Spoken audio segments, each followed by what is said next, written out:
see that shoot around. And so, uh, at some point, we've said this pretty much all season. The ones who've been traveling with us, we've been hurt or sick, and we just haven't been, whole. And we've talked about next man up. So hopefully that phrase can go away here shortly, and that we can get healthy, and then move on after the trade deadline.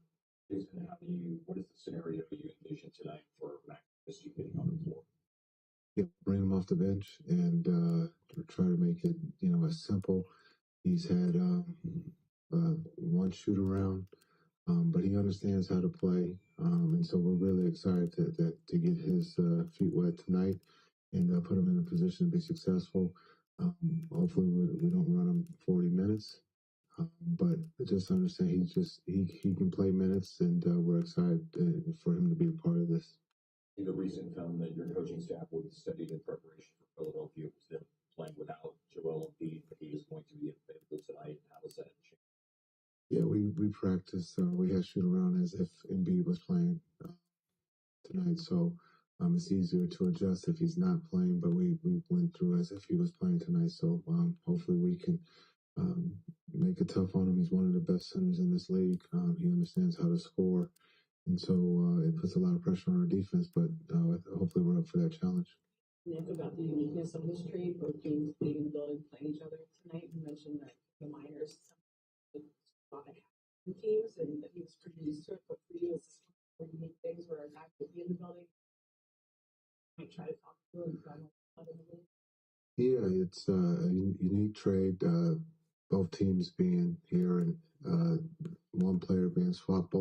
I don't know if he was going to be able to play tonight, Caleb. If both players were able to play, due to physicals and everything else, it would have been right easy for both, as Nick said, for those two to play, which would have been kind of cool. But hopefully he's going to be able to play soon. But just the unique of this trade is kind of cool because we get our hands on him sooner than later. 1920 Lakers team that won the title that you were part of. What made you guys so elite? Yeah, I think when you look at just the build of a big front line, when you look at being able to have someone like AD, his versatility to guard everyone. Offensively, he can play inside out. He also can pass. And so I think just the mindset. We were a big team, being able to play with two bigs on the floor. And you want to call LeBron, he could be a big too. So just to be big, and then also just the mindset of having the best defense in the league. And that's what we did those 2 years. I know trades are disorienting for anybody. I would expect they are especially disorienting for star players who are used to being in a certain role of the teams that they were on.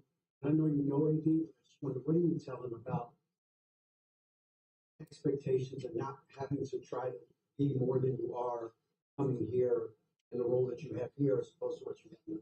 Yeah, I think, just talking about our group, but I think just, he played with Duds. I had the opportunity to coach him. And so I think and also he's been involved, I think, in a trade. So that helps that this isn't his first go around in a trade from New Orleans to LA. So that helps. And then I think also just when you look at the maturity of, he's 31 years old, he understands the business. Things happen. You have to be able to pivot. I think he made the comment that he's over it, now he's ready to play. And so, he has been around some of us for not just a year, two, but, has had teammates. So hopefully that settles. Our job is to get his feet settled, keep things simple. But when you're that talented, you just put him in a position to be successful. And, that's pretty easy by just putting him in a uniform and letting him do what he does. Obviously, a legendary point guard, and Tyrese Maxey is an establishing star in this league. When you're evaluating point guards at this level, I guess, what do you typically see as the biggest leap from just a certain player to, like, okay, this is an all-around? Yeah, I think he's on that shape path. Each year he gets better. And so I've always said that about Shea. Each year he comes back and and shows something new. And we're looking at Shea as, being probably the MVP, but Maxi's still on that path of bringing something new to the table each year. His leadership, you look at his ability to score. He loves to play the game. And so when you are studying someone, you look at if he's added something new, his pace, his ability to finish and shoot the three. And so, again, he's in that group of young, talented point guards that are getting better each year. Leadership as an opposing coach, where do you notice that? Where do you recognize that? Just his poise and being able to communicate what he's trying to do or what he would like his teammates to do. So when you're watching film, I can't see what he's saying, but he's communicating. And so as a point guard, if you're communicating, you're doing the right thing as a leader. Thanks. Thank you. Here it is, right here, right now. Nice pass. Ooh. Love it. Look. Here comes the blue team.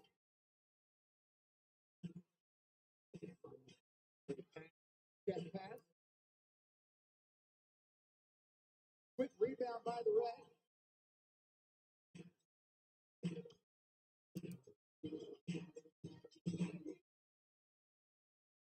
Deep shot, but great look. Great look. We're coming down to our last few seconds, Red and Blue team. Probably going to be it right here. Sixers fans, make some noise for both of our teams right now.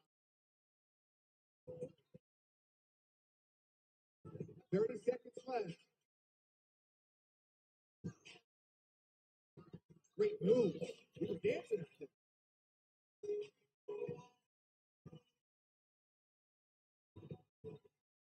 20 seconds left.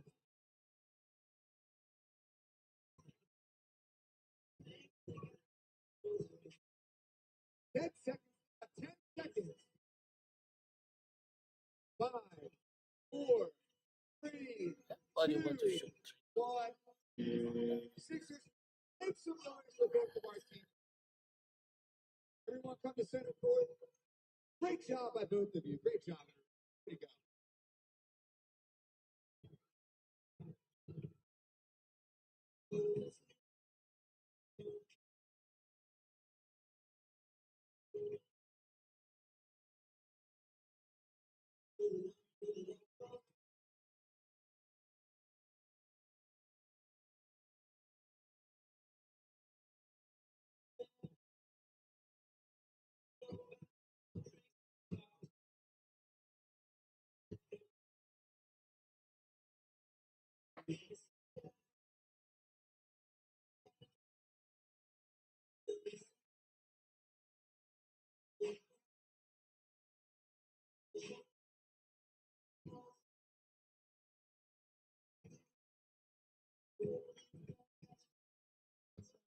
Sixers fans, at this time, we'd like to recognize center court the Atlantic City Recreation, who provide free programs, league play, trips, recreational experiences to kids, adults, and seniors. Atlantic City Recreation is a partner with the 76ers for its junior NBA, WNBA League, and Atlantic City Rec offers over 15,000 youth and adults on a yearly basis. Thank you to Atlantic City Recreation and enjoy the game.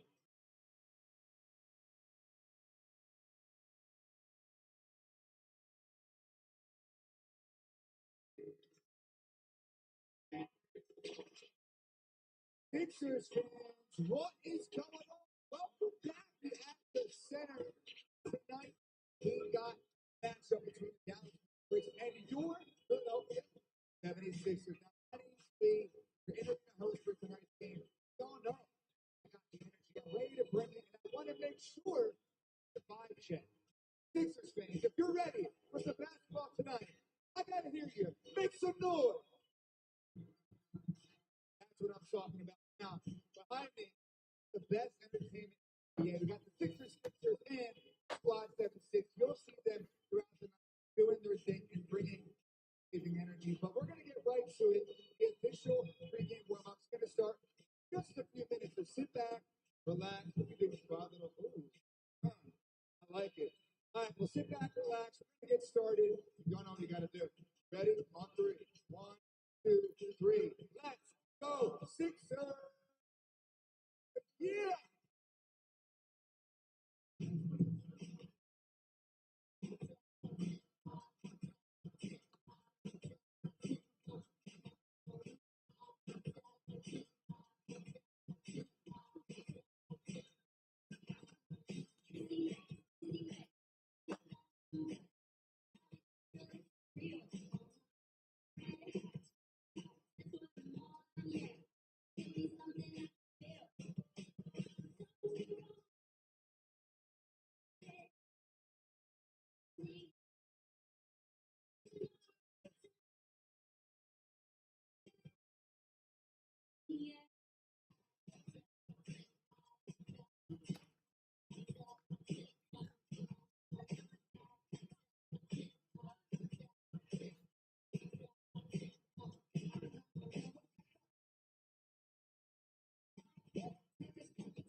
Ladies and gentlemen, now taking the court, the Dallas Mavericks.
With 1.6 seconds left and scored 17 of his 34 points in the fourth quarter, lifting the Atlanta Hawks to a 132-130 victory over the Detroit Pistons.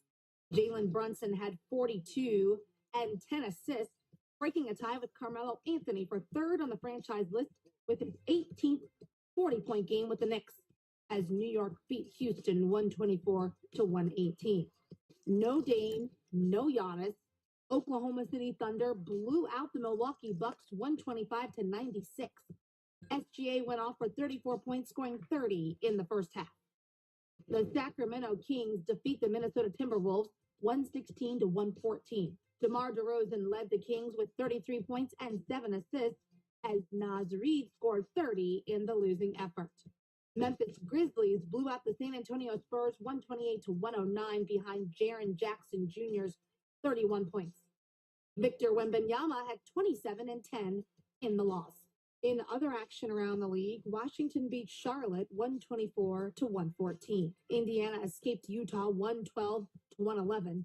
Denver defeated New Orleans 125-113. Portland beat Phoenix in overtime 121-119, and it was Golden State over Orlando 104-99. And that's all for your fast break from NBA.com.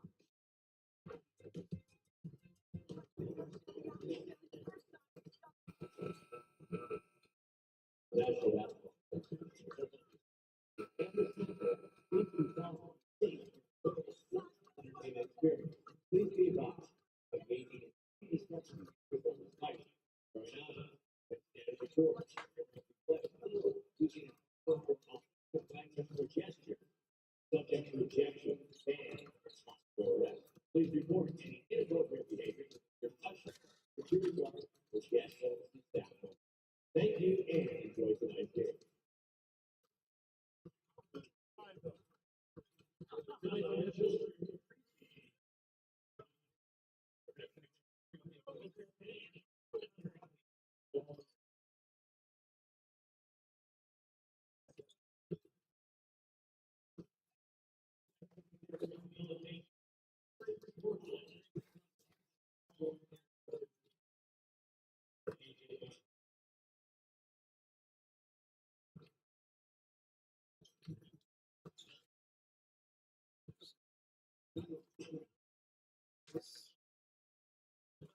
The Court is brought to you by Baylor Scott and White Health, the power to live better. We are counting you down to tip-off on Mavs Center Court, presented by Baylor Scott and White Health. It was a blockbuster trade headlined by superstars, but not to be overlooked, the Mavericks acquiring young forward Max Christie, the 21-year-old in his third year out of Michigan State, really just coming into his own with the Lakers before the trade as a guy that can contribute on both ends. And as he told our Leslie McCaslin, is excited about his future in Dallas. All right. Well, we're so excited to be joined with one of the newest Mavericks, Max Christie. Max, I'm sure it's been a whirlwind, but you just went through your first shoot around. What was your experience like? First time as a Maverick? Yeah, it was good. Just kind of getting to know the guys, getting to know the system a little bit, and just kind of getting my feet wet. But it was good. A little bit of nerves, but I'm excited. I think it's good nerves. So I'm excited to play tonight and hopefully get a win for us. Yeah. What has the last, 48 hours been like for you personally? It's just been a big transition. Obviously, it's a big change. You're switching jobs, you're switching spots, you're switching locations.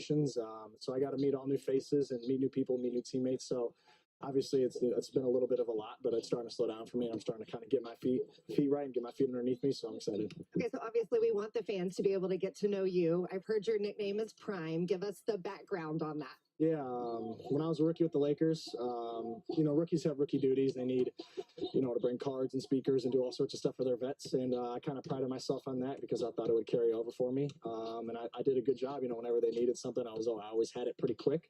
And they kind of referenced Amazon Prime. Whenever you order something off Amazon Prime, it gets there within the next day or two or pretty fast. So they gave me Prime for sure just because I have everything on hand. Anything unusual you remember having to get? I don't know, carry a pink backpack or having to go get something crazy? It's nothing crazy, but chargers and cards and speakers, I always stocked up on those for every road trip, and there was no delay when they needed it. So smart guy. And you're from a basketball background, right? Tell me about your family. It sounds like your parents, your brother, everybody played. Yeah, everybody played. My mom played at Northwestern. My dad played college basketball as well, and my brother's a rookie with the Clippers this year. So we're basketball-oriented family, and we stick close together, and their support is awesome.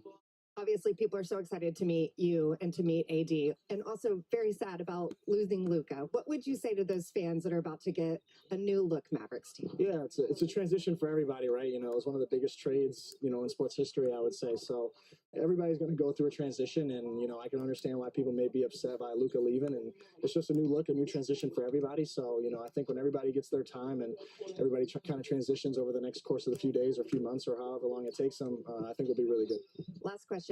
You obviously are still young, 21 years old, but you started the Lakers. What allowed you to earn that trust from that team, from LeBron, in order to be able to be the starter? It was just constantly putting one foot in front of the other. I wasn't trying to take huge leaps all at once, but for me, it was just kind of trying to do the right thing each and every day and try to get 1% better. And so coming into a situation like this, obviously it's a big transition for me, like I said. So for me, I'm just trying to put one foot in front of the other, kind of keep my head above water, continue to learn these guys, continue to learn the system. And at the end of the day, I'm just going to play as hard as I can, and whatever happens, happens. It's a transition period for me, so I'm looking forward to it. We are looking forward to it as well. Good luck tonight. We appreciate it, Max. Impact on the Mavericks. I think defensively, he certainly can score the ball, but I think his calling card in this league will be that. And the other thing, he's smart, and he played in the Big Ten. So I knew you would like that. He's ready to go for this game. We do need to mention that Joel Embiid will be playing in this game tonight for the first time in a month. No PJ Washington Jr. for the Mavs, though. He is out for personal reasons. We've got a game coming your way. It's the Mavs and the Sixers next.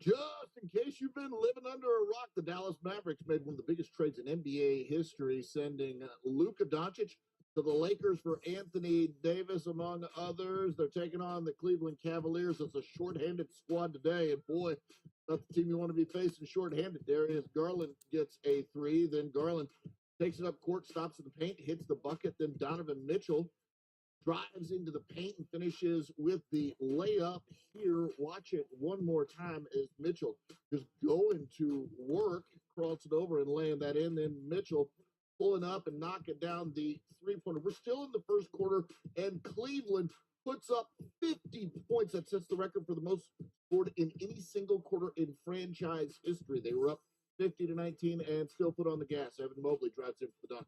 Darius Garland to Jalen Tyson for the layup, and you can watch that one more time as well. Just keep your eye on the scoreboard. What a pass from Garland there. Then it's Evan Mobley working his way to the paint and hitting the fadeaway jumper. Then it's Garland passing to Donovan Mitchell for the three from the wing. And the Cavs set a franchise record for the most points in any half with 91. They were up 91-46 at the half. Still we go on in transition. Darius Garland to Jared Allen for the jam. Evan Mobley knocks down a three-pointer.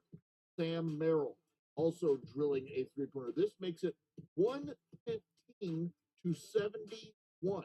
115 to 71 in the fourth. Karis LeVert hits the three from the top of the key. Later, it's Tyson over to Merrill for the three-pointer. And then it's Merrill doing it again with another three. The Cavs set a franchise record for threes in a game. The Cavs set several franchise records in this one. They go on to win it 144 to 101, but help's coming for Dallas.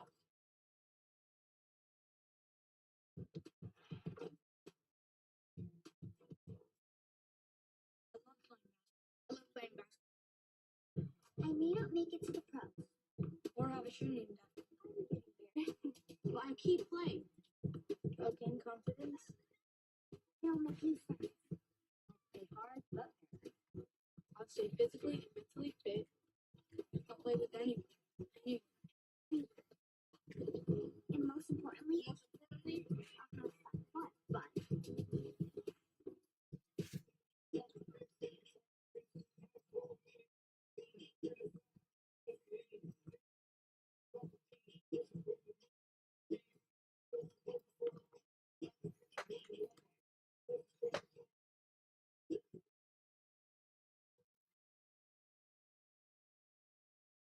This is a presentation of Mavs TV.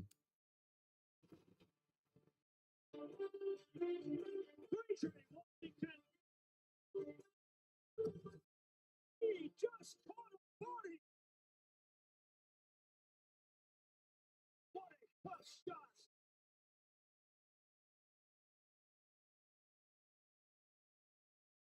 Yesterday in Dallas, Max Christie and Anthony Davis arrived. They went through physicals. They boarded a charter plane late yesterday in Dallas and arrived in Philadelphia last night. Scenes today from shoot-around. Max Christie going through in preparation of his debut tonight. Anthony Davis was there. AD did work out. His debut will have to wait, but not for very long. But it won't be tonight when the Mavericks play in Philadelphia against the 76ers. With Devin Harris, I'm Mark Followill. We thank you for tuning in to Mavs TV tonight. It is the first small step forward for the Mavs tonight with Anthony Davis and Max Christie in the building. Anthony Davis's debut could be as early as Thursday against Boston, but we will see Max Christie on the floor tonight coming off the bench in this game against the 76ers. Yeah, we talk about a player of Anthony Davis' stature. I mean, incredibly talented player. What he brings to the table, all NBA player on both sides of the floor, can control both sides of the floor offensively and defensively. He's an incredible talent. He will play in his natural position at the four. So you pair him with Lively and Gafford defensively, we're going to be incredibly difficult to score on. Coupled with that, Max Christie worked his way into being one of the better defenders on the Lakers. He's an improved three-point shooter. And when a young player has the trust of LeBron James, that shows you what kind of stature he plays with and what he brings to the table. He'll get a lot of minutes tonight. It's going to be needed. Stats for these two guys this year. Anthony Davis, 42 games, almost 26 points and 12 rebounds. Max Christie, 46 games. He started 25 of them, averages 8.5 points, but as a starter, almost 11 points per game. Max Christie will play tonight, and he and the Mavericks are going to have to be focused. They can't be living and thinking about the past. They've got to be in the present because they got to figure out a way to slow down one of the most dynamic scorers in the NBA, the 76ers, Tyrese Maxey. Tyrese Maxey averaging 36 points over the last 5 games, 50% shooting. Nobody has scored more points than him since January 1st. I love guards that pick it up and pick it down, gets out in transition, is really fast guard, can shoot the three as well. They're going to throw a lot of guys at him to slow him down. Embiid is playing tonight, but this is the guy they're going to have to stop, and they're going to need a lot of guys to do so. Devin, fourth in the NBA in scoring this year. Maxey nearly 28 points a game, 20th in assists, and 6 per contest. Tonight is the Dallas Mavericks and the Philadelphia 76ers. As mentioned, Max Christie from the Chicago area and Michigan State will make his Mavericks debut tonight. But it's shoot around today, an exclusive interview with Leslie McCaslin, and you'll hear it next on Mavs TV.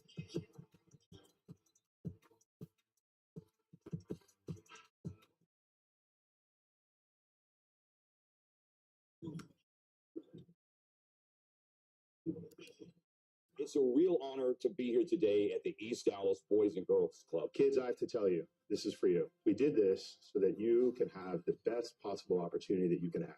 We want to celebrate this renovated gym, this play area, this STEM lab. Everyone knows that the Dallas Mavericks are champions on and off the court.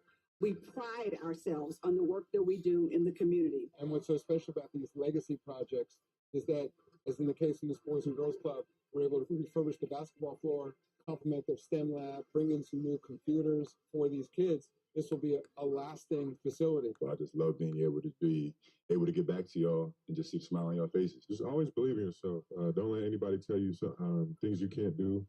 Just strive to be the best version of yourself and always just believe. I want to thank the NBA, NBA Cares, Dallas Mavericks, Dallas Mavericks Foundation, and everyone who came together to make our club a place where kids really want to be. Before I walk away, I just want to say, go Mavs.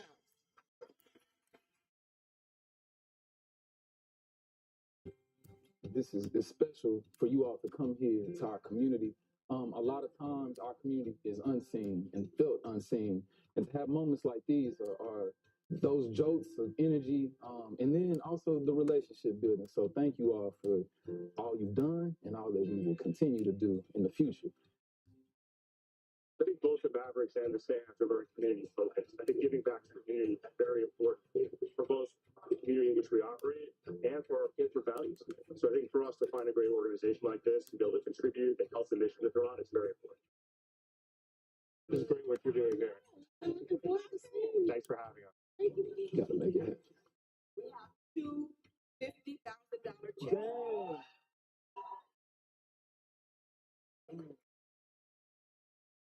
You're making an impact. You're saving lives. Thank you. Very impressive. The success is a testament to your efforts.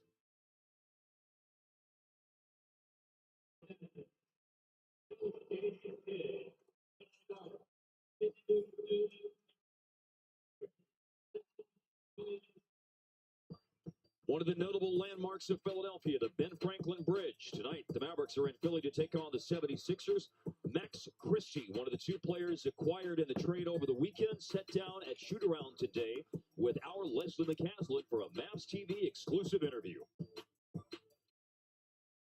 We're so excited to be joined with one of the newest Mavericks, Max Christie. Max, I'm sure it's been a whirlwind, but you just went through your first shoot around. What was your experience like? First time as a Maverick? Yeah, it was good. Just kind of getting to know the guys, getting to know the system a little bit, and just kind of getting my feet wet. But it was good. A little bit of nerves, but I'm excited. I think it's good nerves. So I'm excited to play tonight and hopefully get a win for us. Yeah. What has the last, 48 hours been like for you personally? It's just been a big transition. Obviously, it's a big change. You're switching jobs, you're switching spots, you're switching locations. So I got to meet all new faces and meet new people, meet new teammates. So obviously, it's been a little bit of a lot, but it's starting to slow down for me. I'm starting to kind of get my feet right and get my feet underneath me. So I'm excited. You obviously are still young, 21 years old, but you started the last 24 games for the Lakers. What allowed you to earn that trust from that team, from LeBron, in order to be able to be the starter? It was just constantly putting one foot in front of the other. I wasn't trying to take huge leaps all at once, but for me, it was just kind of trying to do the right thing each and every day and try to get 1% better. And so coming into a situation like this, obviously it's a big transition for me, like I said. So for me, I'm just trying to put one foot in front of the other, kind of keep my head above water, continue to learn these guys, continue to learn the system. And at the end of the day, I'm just going to play as hard as I can, and whatever happens, happens. It's a transition period for me, so I'm looking forward to it. And Max Christie will play tonight. He'll be available for the Mavericks in this game coming off the bench.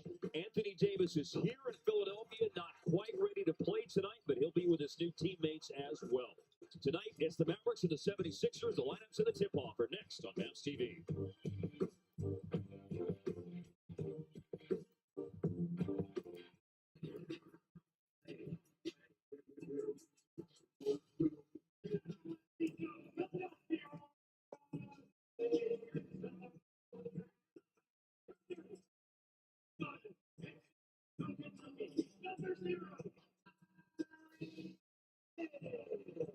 A lot of y'all feel great. Always feels great when you shoot the ball well. Thompson hits for the corner. 4-3, Thompson, good. Curling around a screen. Bottom, Klay Thompson. Klay Thompson again on automatic early in the game. You do something like that, it reminds you that there's greatness still within you. Back to Thompson. It's a Klay day. 4-3 again. Yeah, baby.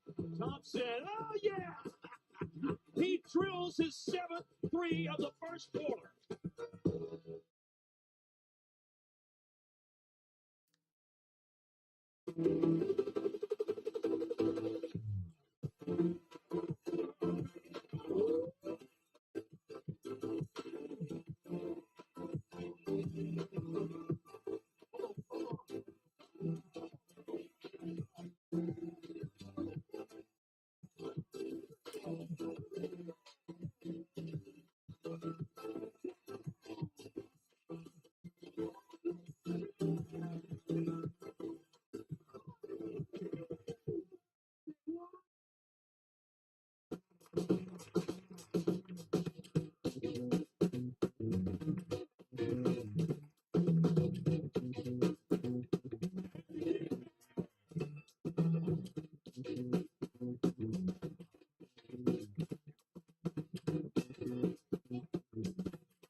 Mavericks basketball on Mavs TV.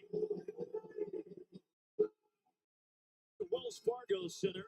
You see the skyline of Philadelphia, and tonight it's the Mavericks and the 76ers in the first of two meetings this year. The Homestone Furniture starting lineups look like this, and as you see at the bottom of the screen, Joel Embiid is back, his first game of the month. Rookie Justin Edwards, Gershon Yabusele, Kelly Oubre Jr., and Tyrese Maxey from South Garland complete Philadelphia's lineup. Meanwhile, for the Mavericks, Kyrie Irving and Daniel Gafford are back after being out on Sunday in Cleveland, starting with Dante Exum, Kessler, Edwards, and Klay Thompson. PJ Washington is out, personal reasons tonight. Mark Baldwin, Devin Harris, and of course our courtside reporter is Leslie McCaslin. Hi there, Leslie. Hi, guys. Anthony Davis and Max Christie are already on the bench and with their team. Of course, their day started early. They were at breakfast this morning and got shoot around, getting acquainted or reacquainted in some cases. They have jumped right in. Max will play tonight. AD was in every huddle and shoot around. Got a workout and after. Jason Kidd said now that they're physically here, there's just an energy about it. Everyone is excited. You can see it at breakfast. You can see it at shoot around. He said, look, we haven't been whole in a while. Hopefully soon. Daniel Gafford and Joel Embiid meet for the jump ball at center court, and Dante Exum will race it up the left side of the floor as Dallas wins the opening tip. Kessler Edwards the start. He sets the screen and a thrust to the basket by Dante Exum for the first basket. He is moving with purpose in everything that he did on that first possession. You can tell there's no fear about the wrist at all, being able to attack the rim. We see him take a couple falls. The last couple games he's gotten up unscathed, but being able to attack and beat off the dribble like that shows that he's feeling really good. And here is the aforementioned Embiid with Kyrie poking the ball out of bounds. All right, so there's a lot of storylines tonight. One of them is the return after a month absence due to injury for Joel Embiid. What do you think, Devin? I'm curious to see how he moves after a month off, but he's a heck of a talent regardless. He knows he's going to touch the ball. He's a walking 20 and 10 type of player. There's Tyrese Maxey, mid-range jumper, no good. Kept alive by Philadelphia, controlled by Klay Thompson. Nick Nurse said before the game, Devin, that Embiid could play around 30 minutes tonight. He's only appeared in 13 games this year, played in only 39 all of last season, but did average nearly 35 points a game last year. Embiid's numbers 24 points a game this season. In the paint, Kyrie Irving leaves it short, but then Edwards loses the rebound, and Kyrie has it back. Klay Thompson, corner three, very well contested and way short. And Yabusele with the rebound for Philadelphia. The burly Yabusele sets a big screen for Tyrese Maxey. And the explosive Maxey going to now attack on the bounce. Here comes the double team. And there is a kick ball well before that three-pointer was up by Embiid. Transition defense is going to be a big part of that game, showing Tyrese Maxey a wall of defenders because, like I said, like myself, he likes to pick it up and get down, and he can finish at a high rate transition. Incredible numbers recently for Maxey. Turnaround shot good for Embiid. Out the last 15 games, the 76ers are coincidentally 7-6 in the games that Embiid has played this year. Dribble handoff between Kessler Edwards and Kyrie Irving. Todd on the bounce with the left hand. Inside. Got it to fall. Oh, yeah, they're testing Embiid's ability to protect the paint. We've seen two drives in the paint going right at him. Two finishes. Like that idea, Devin. I mean, we talked a little before the game, and I did wonder how he would move on defense and how the ball will move on offense with his presence. Here is some good ball movement, a drive, and attack, but no good for the rookie Justin Edwards. Dante Exum absorbs a little contact, flings it up, and scores. This is the third game for Exum. He scored 14 points in 21 minutes on Sunday. Debuted for the season on Friday night. 3 points in 14 minutes. Down the lane, Embiid. Takes a wild tumble to the floor, and it's 5v4 for the Mavs right now. Kessler Edwards with a skip pass over into the corner where Oubre guards Kyrie Irving. Oubre having a good year when it comes to steals. Really pressuring the ball. Kyrie drives, finds Klay Thompson. Going to go back in the direction of Kyrie, but there's an intercept by Oubre. Here is Oubre. Oh, blocked by Kessler Edwards. Love it. Edwards got back. Kyrie pushes it. Exum chased off the line. And Exum with another runner. Yabusele with the rebound. Edwards for the trailer. Yabusele. Foul accounts the difficult finish for the big man who is back in the NBA after playing 3 years in Real Madrid, playing in France, and playing in China. He was with Boston in the 2017-18 and 18-19 seasons. Beautiful drop off by Edwards, and like you said, the tough finish through contact off the glass while falling down. He's nimble. Big Panda to pick him up and put him down now. I mentioned a moment ago about steals. Do you know who has the highest single game steal performances in the NBA this year? Team wise? No, individual wise. Dyson Daniels and Kelly Oubre both have had games of 8 steals this year, as Embiid challenged as a shot, but there was already a foul on another drive down the lane by Dante Exum. It is Exum relentlessly attacking early in this game. Drives to the basket, runners in the paint, and in this case draws a foul and will go to the free throw line. Edwards called for the foul. And here's Exum. Last season he shot 78% on free throws. 300 career games going into his debut on Friday night.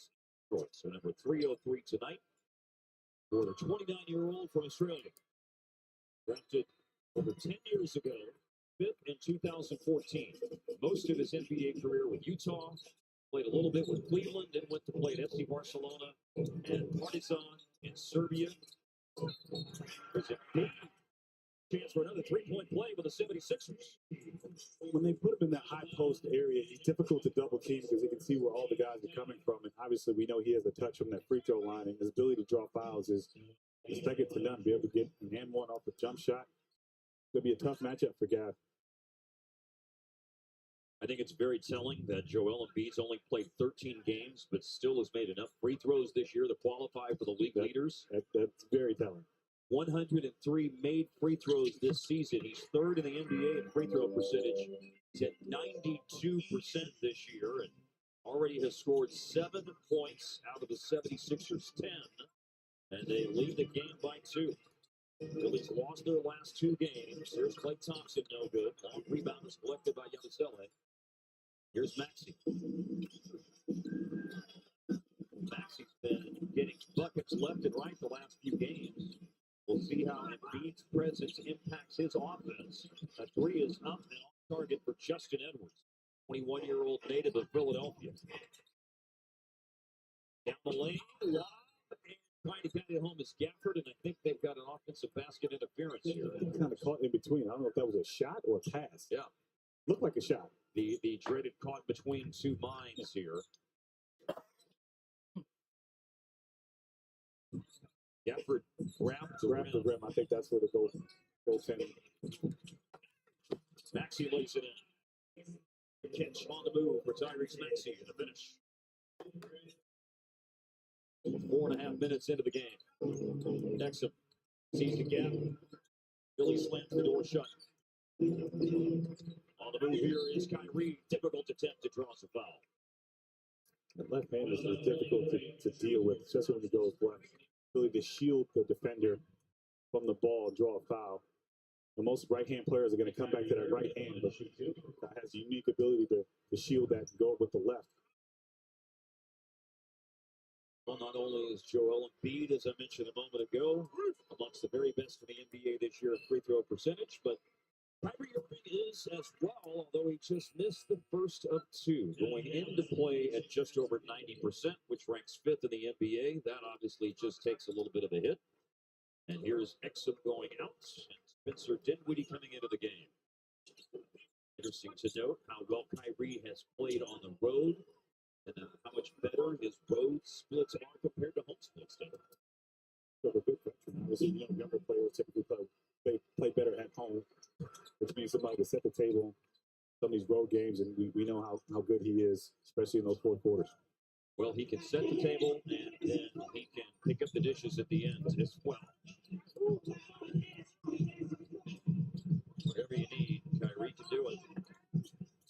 Bounds the ball well for a guard of his size. Obviously can make plays for other people. Here's a throwaway by Joel Embiid. Ball goes out of bounds, and there's a timeout on the floor. Just over 5 minutes played in the game. The 76ers at home lead the Mavs by 3.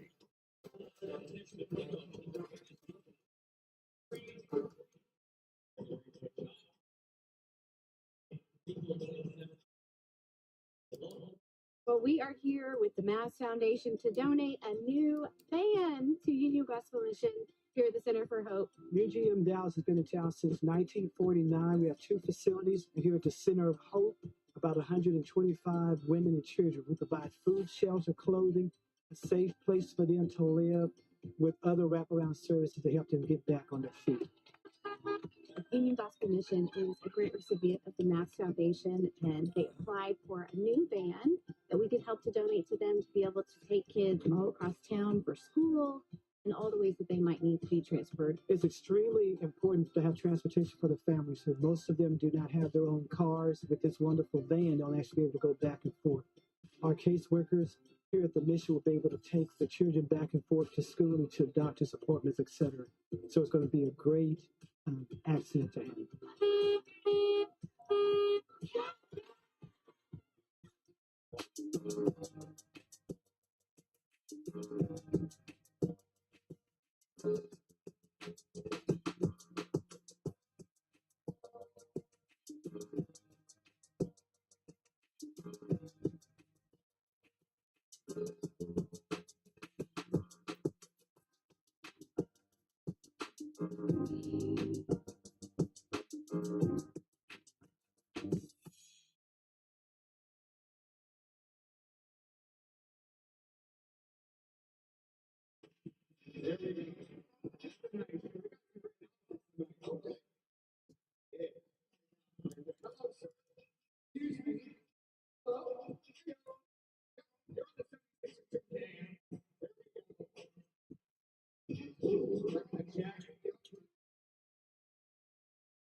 Mavs TV is brought to you by Chalk Talk Casinos and Resorts, where the players play, and by Range Rover Sport. Tonight's Chalk Talk game within the game talks about number 00, Max Christie. He went into the starting lineup on December the 8th. He started the last 24 games he played with the Lakers. You see his numbers. And, you know, it took him a few games to get settled in. If you wanted to drill down a little farther, last 19 games, Christie's numbers are almost 12 points, over 46 on the floor, and 39% from three. So he seemed like he got better and better the longer he was in the starting lineup. No surprise. Typical, prototypical 3-and-D type of player. Really plays angles really well, shoots the ball well. And just has an IQ of knowing to be in the right place at the right time. Kessler Edwards misses on a three. Gafford tried to keep the ball alive, tipped it right to Embiid. Foul is called as Kessler Edwards, that is, trips Embiid. And it will be Philly ball with Dallas's third team foul of the quarter. The other two have resulted in and-one opportunities for Yabusele and Embiid, respectively. Embiid underneath, Kelly Oubre Jr. Havlin zone there. The one place you don't want the ball to go is in the mid post, but Embiid showing his passing ability to Oubre there. Same pass he tried a couple possessions ago. We'll never get that one. The last one went out of bounds for a turnover. Kyrie on the drive. Giant killer attempt. Wave it off. Offensive foul.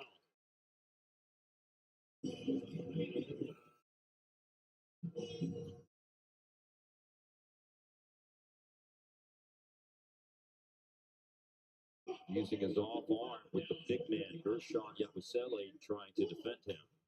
I don't think he necessarily needed to. He was kind of already by him a little bit, but just got tangled up a little bit. Max Christie picks up Tyrese Maxey in the backcourt. There's a catch on the move, a lost ball. Joel Embiid. Max Christie on the attack, and he euros to the basket and draws a foul. Max Christie's first points as a Dallas Mavericks player can be earned on the free throw line, where this season he was 85%.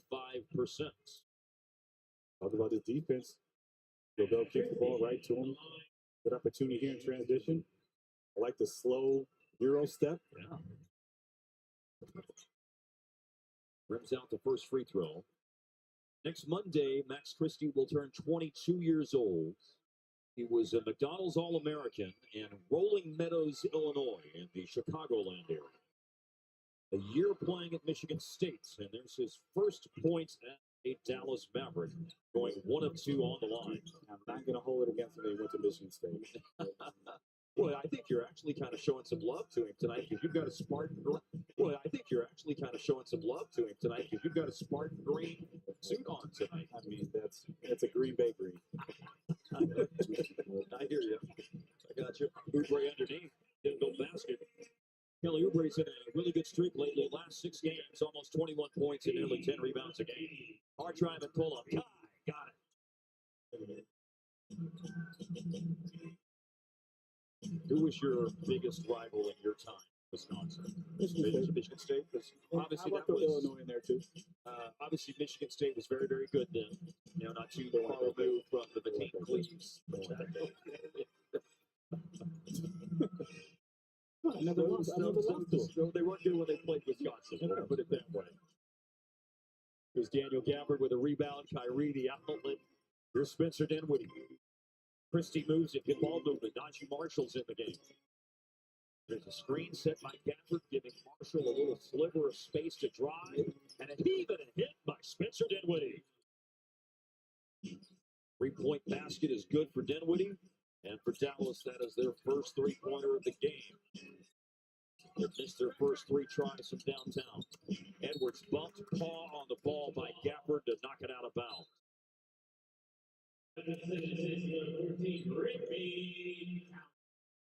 Ricky Council, the 4th, is going in. Speaking of getting a paw on the ball, you saw Gafford with his first block of the night on the prior possession. And so he's tied when it comes to single-season consecutive game block streaks. Lorenzo Williams. So was with the Mavericks back in the 95-96 season.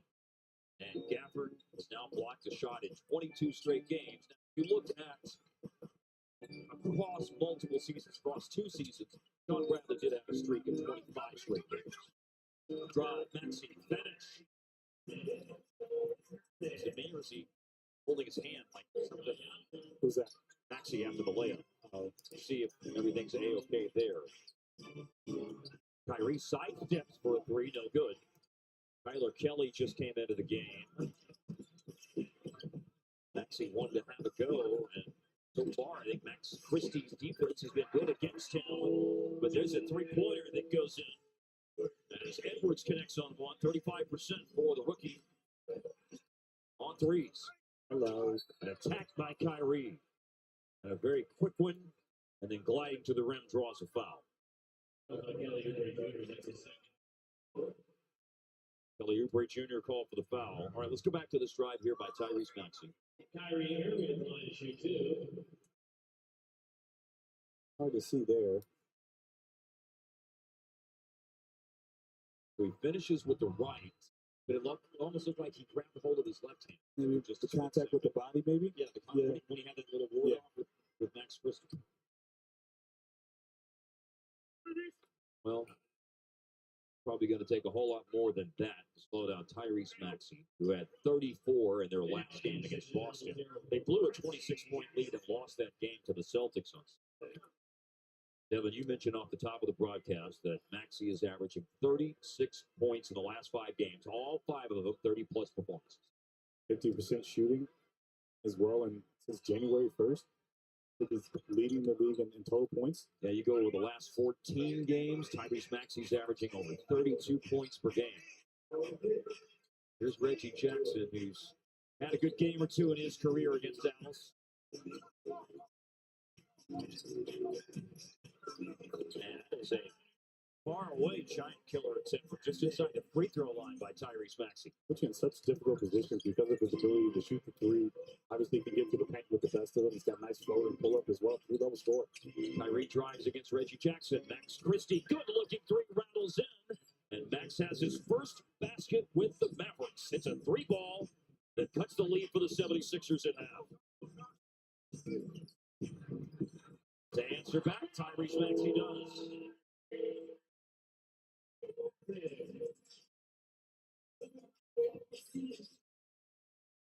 And now Edwards trying to slow down Kyrie. Screened by Kyler Kelly. Double pass to Dinwiddie. An attack here by Max Christie. And he puts up a shot. Down he goes hard. Tip out rebound by Kelly. Dinwiddie. Bullseye.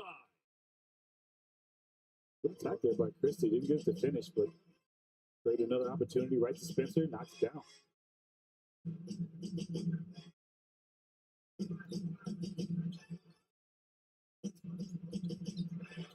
Three-pointers off target for Maxey. Marshall there for the board. Averaging almost 11 points. Only 4 rebounds a game for Marshall. And Marshall in the paint draws a foul. And we'll go to the free throw line after a timeout on the floor. We're late in the first quarter. Max Christie has his first points with the Mavericks. He went to the free throw line and made 1 out of 2. And then let's check out that three-point shooting form. Got his feet underneath him now with good relief. High got up here with a little arc. And then Dinwiddie, Matt's doing pretty good for the three-point line. Looking good.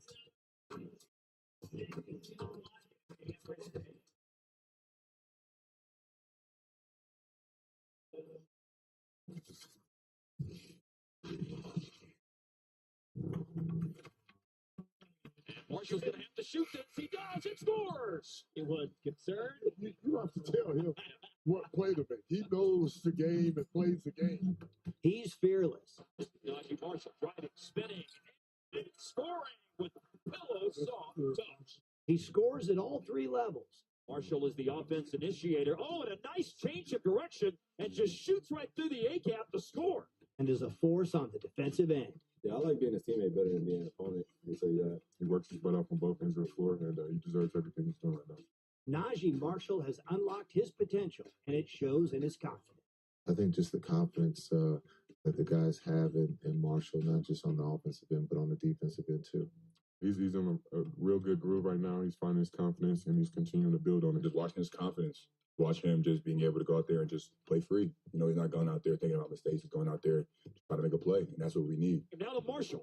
And once again, it's another drive to the basket for Dallas. You know, he just be hounding and hacking everything. Marshall's ability to start, to come off the bench, to play the role, to play with stars. His game is one that he's now starting to shoot the 3. He's had some big scoring nights for us, and also being able to play on the defensive end. Trust him with the ball handling aspect, being able to initiate offense, give me some break time as well. And then also defensively, you know, he's going to be locked in and compete against other guys. I mean, I've already seen this since training camp, you know, his game. I've always been a fan of his games when he was in New Orleans. So, I mean, it's good for him to get that rhythm.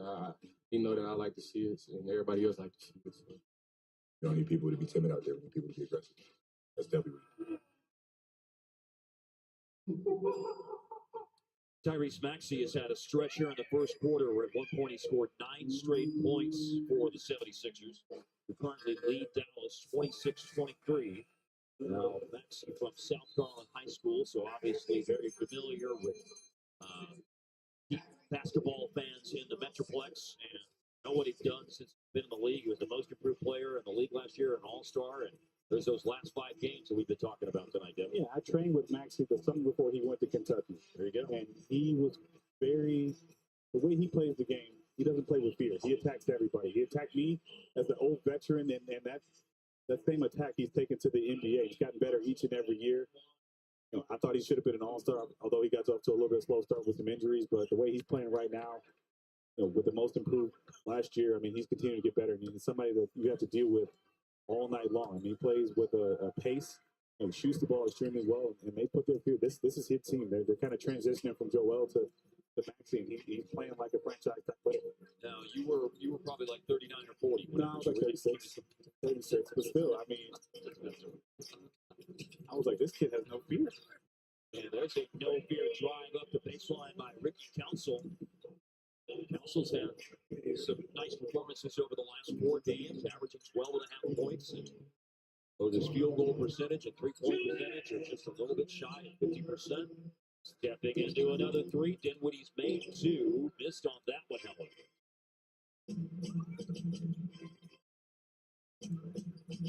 Oh, there's an attack all the way by Tyrese Maxey. Dancing on the finish. To show him a crowd, you can't give him any gaps in transition. He's going to take that gap every single time. He's an incredible finisher. Kyrie action on the block against Reggie Jackson, and he scores.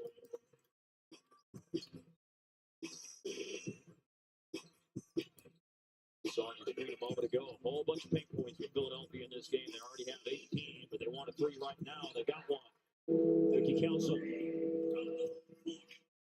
I watched a lot of his games in summer league. He called a couple of them in Utah. You can tell he was ready to take the next step and carve out some minutes. And he said the last couple of games, he put a good stretch of games together, shooting the ball well. Played 32 games last year, Council did. Adembona called for the foul.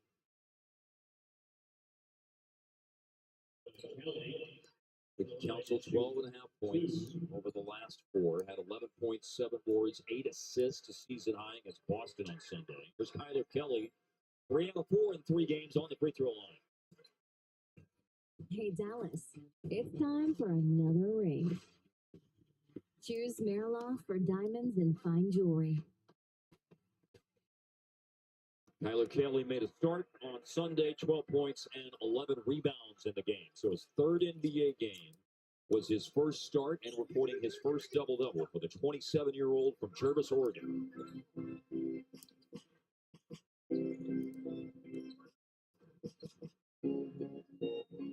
Philly is 14 of 21. They've made 2/3 of their shots so far in this game. Half of their threes. Kelly 1 of 2 on the line after the foul by Adembona. Reggie Jackson with the skip pass. Kelly comes out to contest, but it's another 3 going in. Justin Edwards hits this one. Mavericks looking to go 2 for 1. Quick shot is up by Kyrie, no good. Tap out rebound by Max Christie. And a standstill 3, no good for Dinwiddie. Chased down by Kyler Kelly. Mavericks will have a third bite of the apple here. Can they cash in a fourth bite of the apple? It's a Kyrie 3 off the drive and kick. It goes in. That's how you get that many tries. That is really delicious Granny Smith apple. In case you can't tell, that's my favorite of the apples. Yes, the Granny Smith. Foul called on Max Christie. That's his first. But a big first quarter for Philadelphia, 36 points. But Dallas at 31 points after this 3-ball. 4 tries at it. 3 penetration. Guy's off to a nice start in this first quarter. Irving has 12 to lead all scorers for Dallas. The only other starter to score for the Mavs is Dante Exum, who's going back into the game. He's got a half dozen. Bench has given them a lift, though. 13 bench points. Dinwiddie 6, Christie 4, Marshall 2, Kelly 1. Ball into Embiid, who just went back in. A handoff to the inbounds passer, Tyrese Maxey. Here's Reggie Jackson against Kessler Edwards. Jackson picks up the dribble. He's got to shoot it. And the first quarter comes to an end. Philadelphia 15 of 23 from the floor in the first quarter. Mavericks need some more defense inside from the landlord. They got a whole lot of defense in January from Gafford, and we'll have more on that right after this here on Mavs TV. Stay tuned.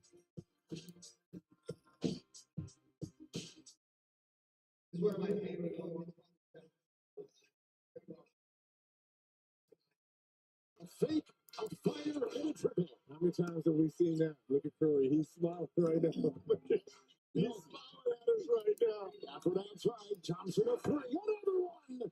Play.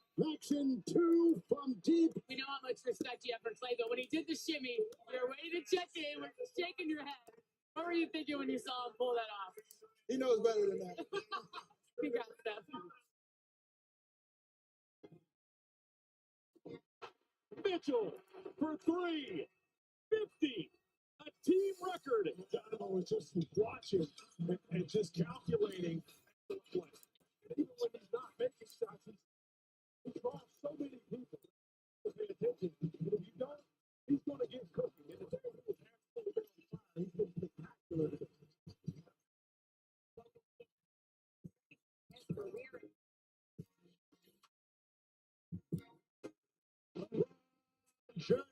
James again. LeBron James off to a terrific start. And he's probably as good with that left as he is with that right. James steps, fires, hits a 3. LeBron James from downtown.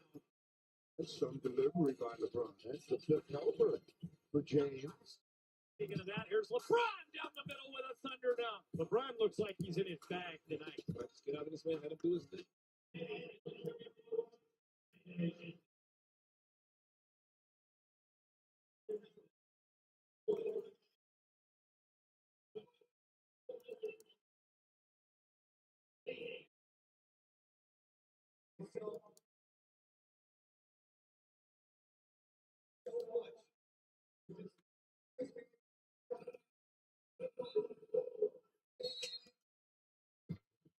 Daniel Gafford is in the driver's seat, brought to you by your North Texas Chevy dealers. He had 40 blocks in the calendar month of January, second to Wemby in the entire NBA.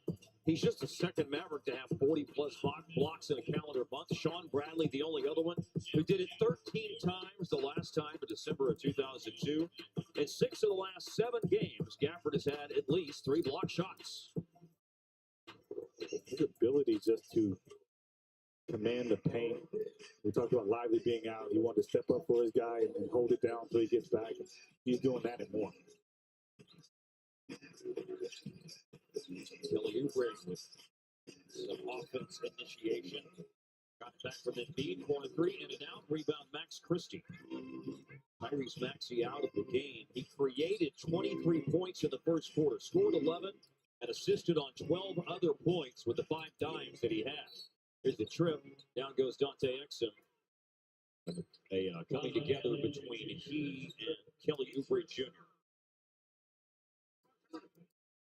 Oubre had 18 points and 13 rebounds Sunday against the Celtics. Foul on Oubre is his 3rd. Nick Nurse hasn't done anything yet with the starters for the 76ers. Oubre, valuable player, 14 points, 6 rebounds a game. No good for Klay Thompson.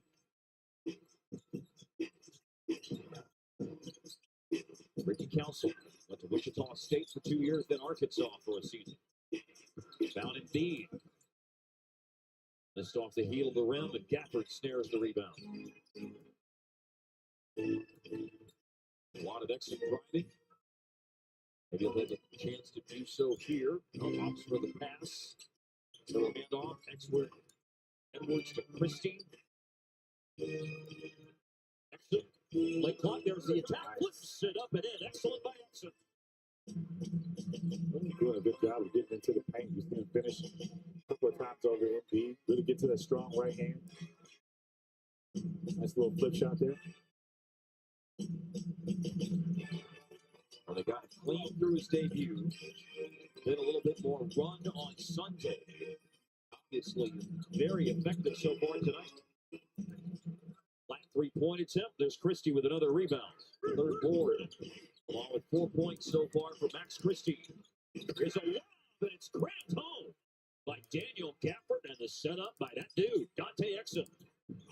He's really trending up nicely since he's come back. I mean, I think that those minutes in Detroit really kind of helped him get along.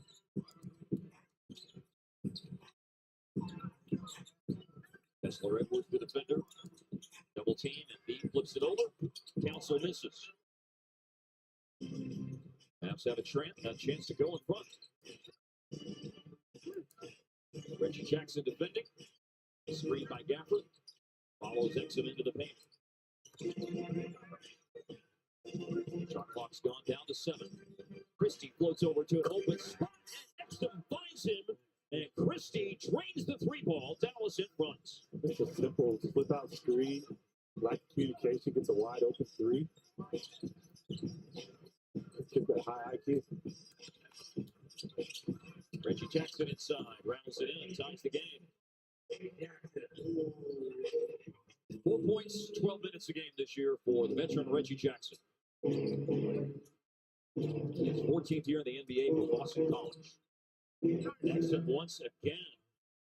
Just patiently looking for an opportunity to get back to that strong right hand, as you said. They're putting all this man rows, forcing him to defend some of these smaller guards. Had a lot of success. Here comes a double on Embiid and a bad pass.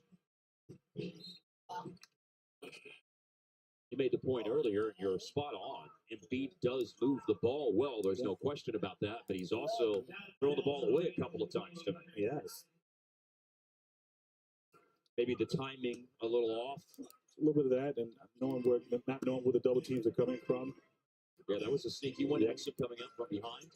And Exum, gap to drive, looking for Gafford. The ball pinballs off Embiid. Omax just came into the game and playing free safety. Intercepts the long pass that was intended for Ricky Council. Thompson leaves it for Omax. Olivier Maxence Prosper. Down the lane. Exum rolls off the round. Mavericks up by 2. Ricky Council having to go quickly. The defense, enough of a challenge by Max Christie. Here's an open transition 3. It's no good, but it's Prosper with it. Ball went through the hands of Gafford, but Omax was in the vicinity, fortunately for the Mavs. Gafford screening. Clay on the bounce. Shot clock is down to 2 seconds. Gafford drops the shoulder, scoops it up, and it rolls out. We got it back. And here is Omax. Patient move. Recovery, though, for a block shot by Oubre. Thompson for 3. Bullseye. The Mavericks have had a lot of offensive rebounds in this game. Sometimes they've needed multiple offensive rebounds for it to finally work out. But in that sequence, Devin, they cash in with the Clay 3 ball. Give a team 3, 4, 5 opportunities. They're going to make one. Give it to Clay. He knows what to do with it.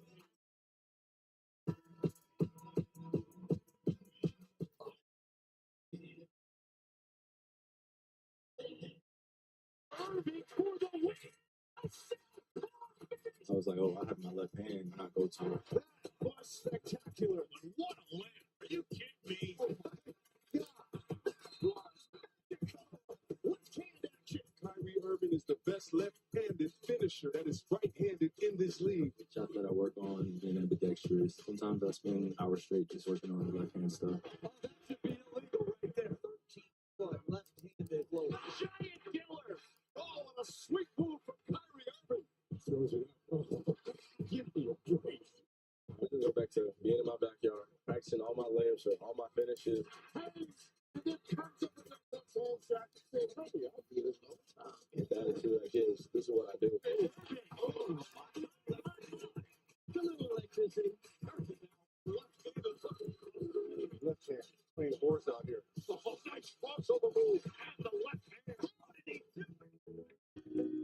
Jubilee Park and Community Center is a nonprofit organization in Southeast Dallas that is laser focused on community revitalization.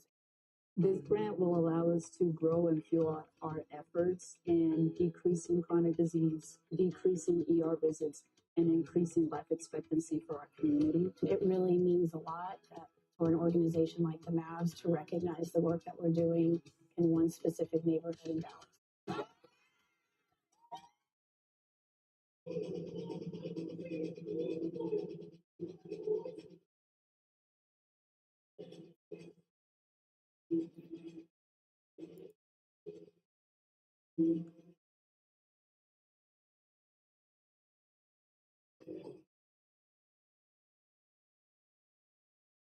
This afternoon, word broke of another possible trade brewing for Dallas, and it was announced officially at approximately 4:30 Eastern time here in Philadelphia. The Mavericks received Caleb Martin, who has been playing this year in 31 games for the 76ers, averaging 9 points a game. He has been out for the last 12 with groin and hip injuries. Sad to see a native Texan from the Houston area, Quentin Grimes, go. Grimes in 46 games, averaged 10 points and 4 rebounds with the Mavericks. 76ers also received a second-round draft pick that the Mavericks had acquired that originally was Philadelphia's pick. Now let's get a little bit more on the trade from Leslie McCaskill. Well, it's rare when a trade happens, right? You're playing the team that you got the guy from. So we were able to ask Nick Nurse about Caleb Martin, who said he's a utility guy. He is a primetime guy. He was incredible in the playoffs. That's when he was with Miami in the Eastern Conference Finals. He said, but he can step up and kill you with a couple games because of the three that he shoots. But he also defends multiple positions. Jason Kidd also mentioned the fact that this is a very versatile player that Dallas got. 15-2 run for the Mavericks right now as that ball is tipped out of bounds. Dallas leads by 5. A little more background on Caleb Martin. This is his 6th year in the league. He's played almost 300 games.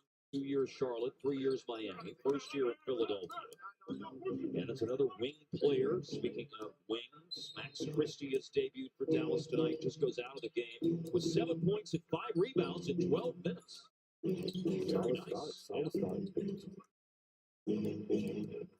the move, here's Dinwiddie.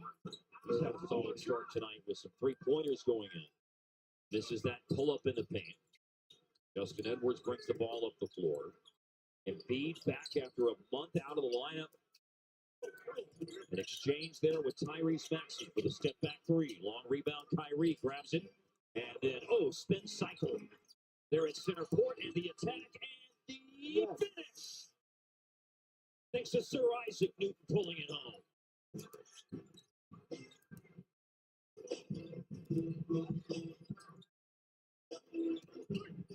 Bluffing the three, Embiid. And then Embiid goes down, draws a foul, and will shoot 2. The Whataburger, what a play. There's Cinderella, Kyrie Irving. That's a sweet finish, can handle the ball. Gets to his spots, man. He's dangerous in the open floor. Uncle Drew at his finest. Had one of his top scoring first quarters of the season, his 3rd highest tonight, with 12 in the first quarter. 14 points now in the game with Embiid on the free throw line.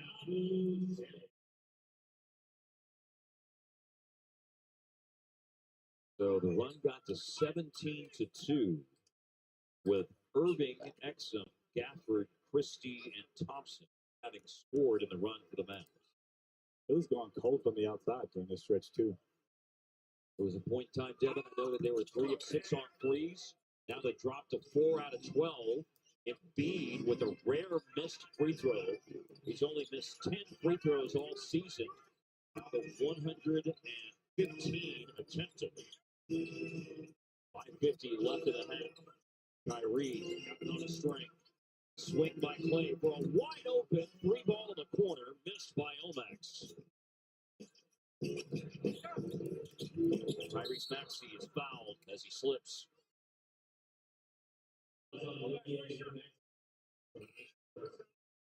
Routine fouls on Dallas this quarter. Najee Marshall returns. Klay Thompson goes out. Offensive rebounds have mattered early in this game for Dallas, but they should rebound the ball well against Philadelphia. One of the real blemishes when you look at Philadelphia's team performance this year is rebounding as Embiid fires and hits a three. Philadelphia has the worst rebound margin in the NBA. They're outboarded by an average of about 5 per game. And Dallas is doubling them up on the glass so far tonight, 22-11. Gafford in the paint, going out. Embiid flips it in, scores with the right hand. A little bit of strength shown to bump off Embiid, and a delicate touch, I would say, on the finish. The game could be so easy, and you're so talented. Now it's just a strong move with an easy jump hook. Embiid hits the pull-up. Putting the ball in the basket, of course, is no problem for Joel Embiid. A career average of nearly 28 points in 446 games. Got 13 tonight. And there's a floater that falls. Marshall. Najee Marshall putting Dallas back up by 5 and could extend the lead to a half dozen. Prosper out. Max Christie returns, and here's Najee. Simple. When you see a zone, obviously the ball needs to go touch the paint. He's getting the middle to make a decision from there. But Najee, we know he's phenomenal with those floaters inside. Got a nice touch in there. Able to get the three-point play to go to. In his first 23 free throws this year, Marshall for the season is 87.5% on frees. Maxey with a glide coming down the lane on that finish. Dallas trying to attack off the made basket. Successfully, they do a pull-up three. Kai hits the bullseye. Really slow getting back on that last possession. Simple pass ahead. High on that left wing is dangerous. Yabusele, the catch. That was not easy as it beat through it to the back shoulder. Yabusele, 21 and 28 in his last two games. Score the ball. Dinwiddie on the bounce. In traffic, can't find Gafford. Here's a back pass. Marshall, the deflection. It's Dinwiddie ultimately collecting possession. And Gafford coming down the lane off the feet from Dinwiddie with the hoop. Right decision by Spencer. He could have went to Omax, but you got Gafford in the paint. That's almost an automatic layup. Now Tyrese Maxey slips away from it. Gafford trying to get there, but Maxey still finished. And a foul. That's an all-star caliber player finish in the end by Tyrese Maxey. A lot of times Gaff gets that. I think he did get a piece of it. Just happened to be able to trickle in. A little bit of luck there, too.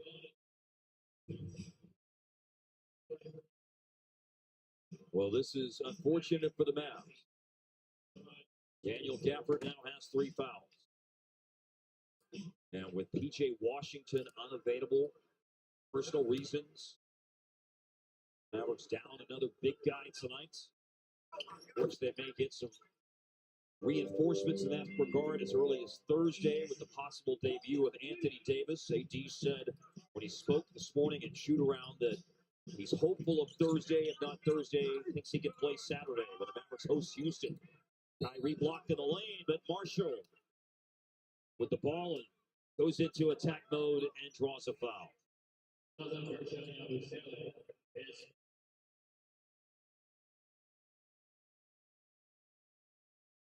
Yabusele with his first foul. And Najee Marshall missed on a free throw for a three-point play a moment ago. He's 2 of 3 on freebies in the game. We'll shoot 2 with 3:13 left in the second.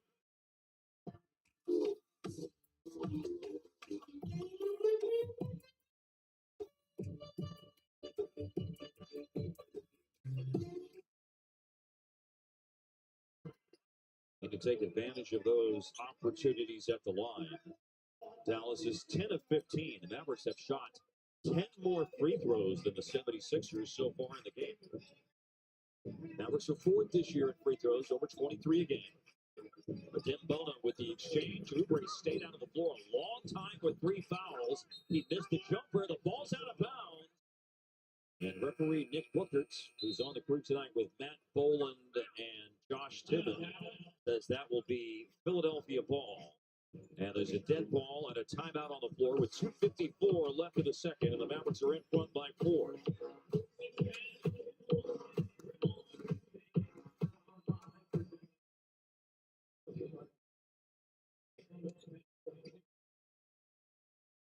Hi, I'm Sarai Stokes-Mitchell. We are here at the pregame warm-ups against the Dallas Mavericks and Memphis Grizzlies, and we're about to get a W tonight. Let's go, Mavs! Hi, I'm here and the presser about to ask Jason Kidd a question. How does it feel coaching a team that you won a championship with back in 2011?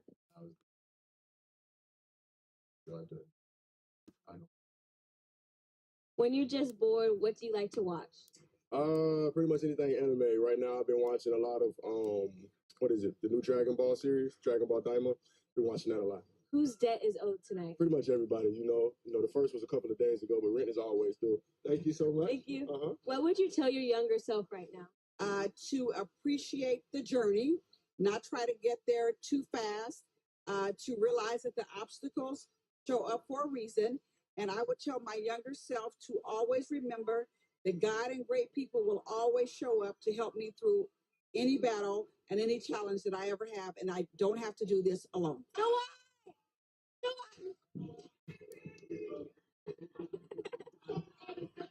I think he's ready. They are in a huddle. What is Lively doing?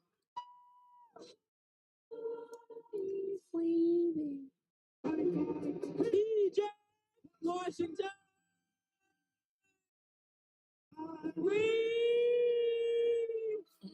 Tyrese handles are the best I've ever seen. I wonder what they're talking about. A ball? Oh, no.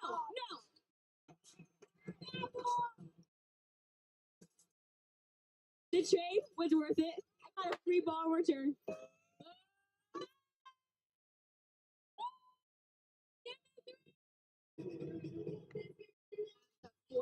almost halftime as we welcome you back to Philadelphia. Well, you mentioned earlier, Mark, that PJ Washington was out for personal reasons, very good personal reasons. Him and his wife Alyssa welcomed a baby boy today. Another PJ, Paxton Jace Washington. So congratulations to them from all of their Mavs family. So excited for them. It looks just wonderful. Well, Paul III and Preston will now have a little brother. And Paxton, congratulations to PJ and Alyssa. And there's just nothing like the excitement of bringing another life into the world. A wonderful, wonderful day. Couldn't agree more. You're a girl dad. I'm a PJ girl and dad. Alyssa are boy dads. Yeah. 3 times.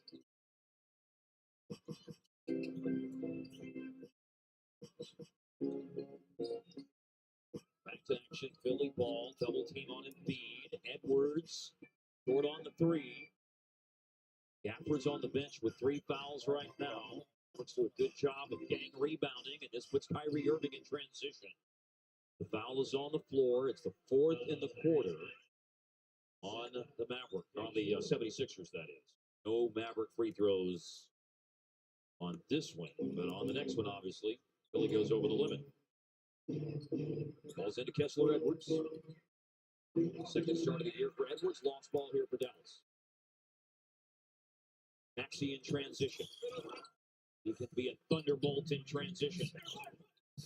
Max Christie defending, forced the ball out of his hands. Edwards missing on back-to-back threes, but Embiid came down inside for the offensive board and putback. Well, they couldn't get the ball inside. He was in great position for the offensive rebound with smaller defender.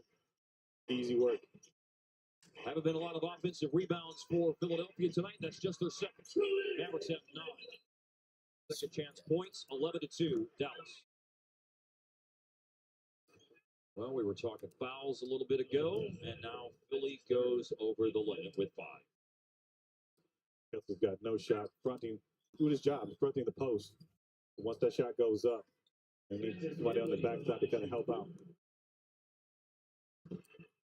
Justin Edwards committed the foul, which is his 3rd.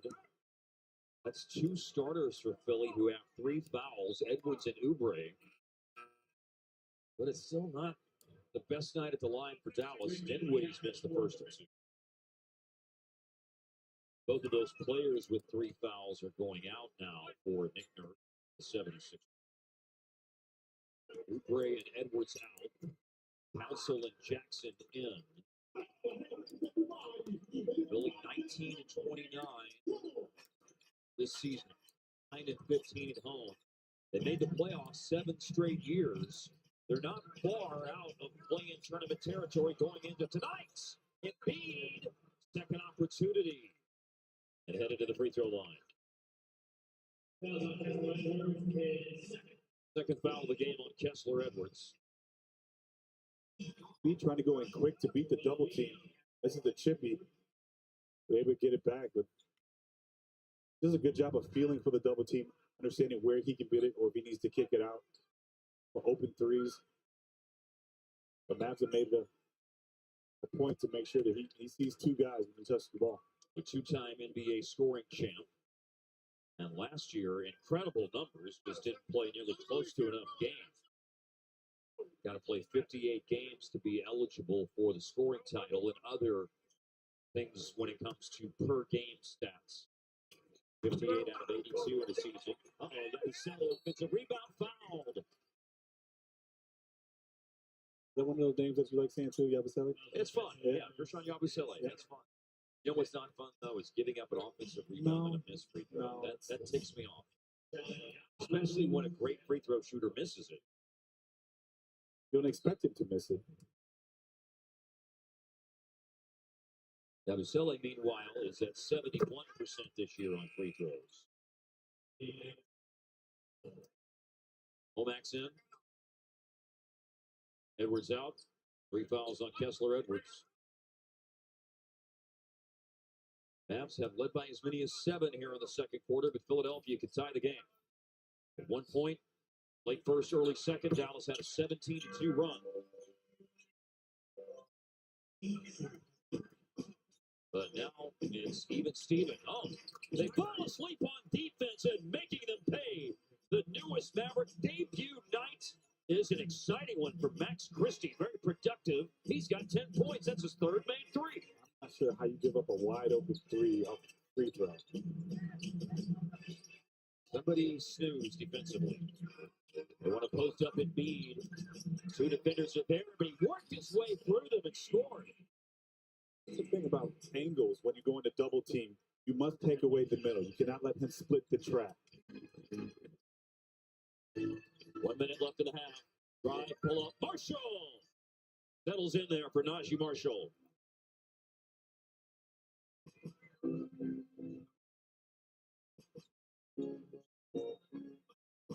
Maverick bench having a very nice game tonight. Dinwiddie 7.6 assists. Max Christie 10 points, 5 boards. Najee Marshall 7 points. Here's a double out in the middle of the floor. Deflection by Dinwiddie. Reggie Jackson, just 4 seconds left on the shot clock. And it's up and way short on the attempt by Jackson with a shot clock on his back. Here's Kyrie. Opted to leave it for Marshall. Marshall attacks, draws a foul. Najee very good at drawing fouls or scoring when he gets into the paint. Marshall had a nice pull-up on the baseline on the previous trip down the floor. There's good ball movement here. The skip pass puts Maxey in a closeout position. Najee gets to that left hand, a patent floater. 8 points in the game now for Marshall. He had 12 on Sunday.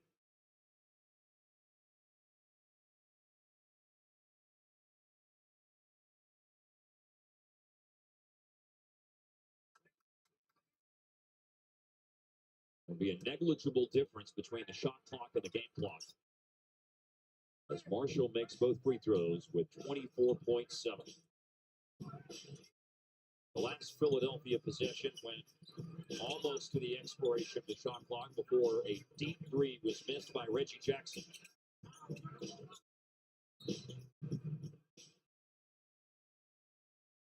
And for the Mavericks, they commit a foul that will put Philadelphia on the line. With 12 seconds left in the quarter, Lomax a foul. Just that freedom of movement, you got to let him be able to go out and tip the screen. Let's get a little overzealous on the beat. This is another free throw. That's 3 misses tonight.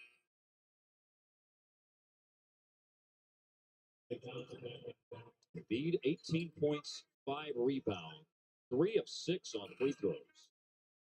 Nick Nurse said in his media availability that occurred tonight at approximately 5:15 Eastern time, before the game started at 7 Eastern, that Embiid can play around 30 minutes.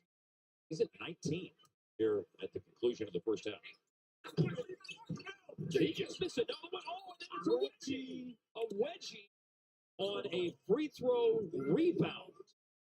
Devin, I've seen a lot of wedgies. I've never seen one on a free throw rebound. That makes 2 of us. The unfortunate thing is, Dallas in position for the ball here. Ricky Council had a little push in the back. And now you got to win a jump ball.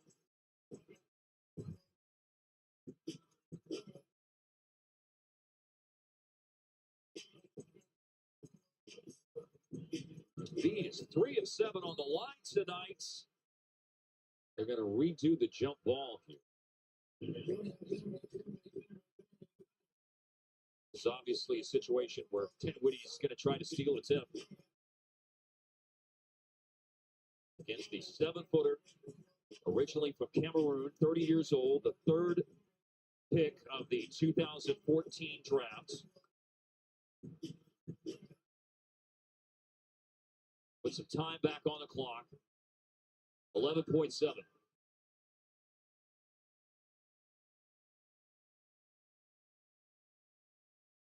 Crowd's a little restless with the delay here.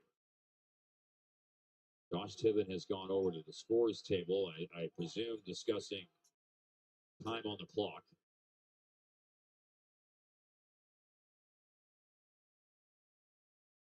surprised that people were getting upset. I figured everybody would be in a good mood. You know, I went around and asked a lot of folks today how they feel about the game. And everybody feels like that they're in good shape for the game on Sunday. Eagles and Chiefs. There's Maxey coming away with the ball. Stolen by Marshall. Defense, and maybe a chance to turn it to offense at the end. Wow! How about that exclamation point to end the first half? Najee Marshall double dips. He steals, and then he scores. And because of that, the Mavericks will take a 7-point lead into the locker room.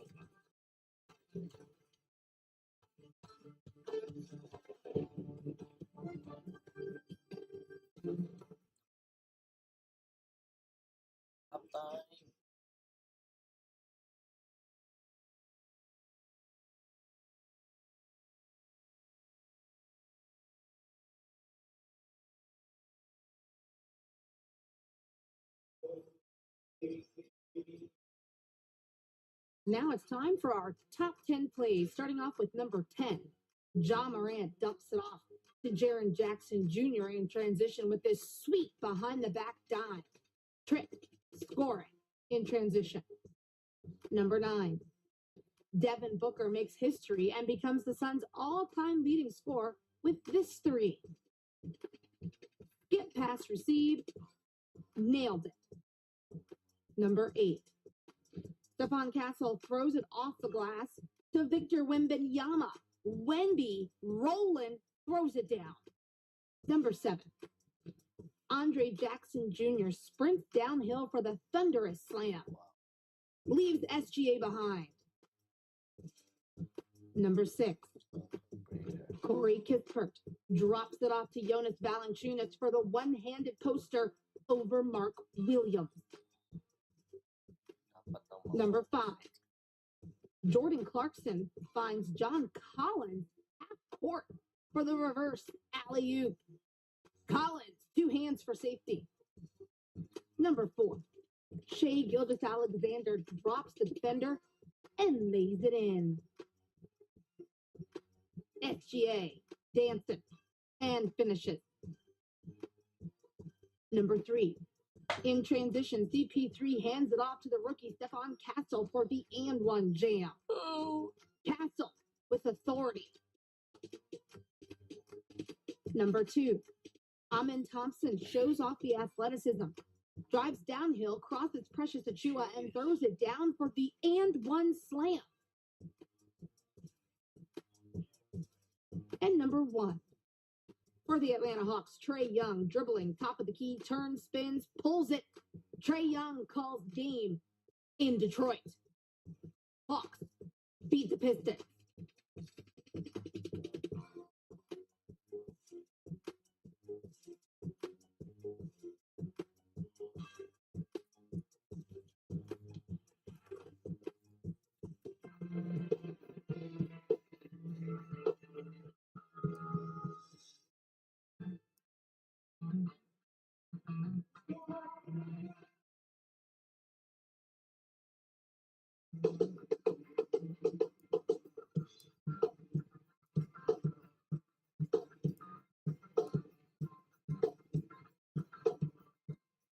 Welcome to Mavs Center Court, presented by Hyundai. Najee Marshall with the perfect ending to the first half.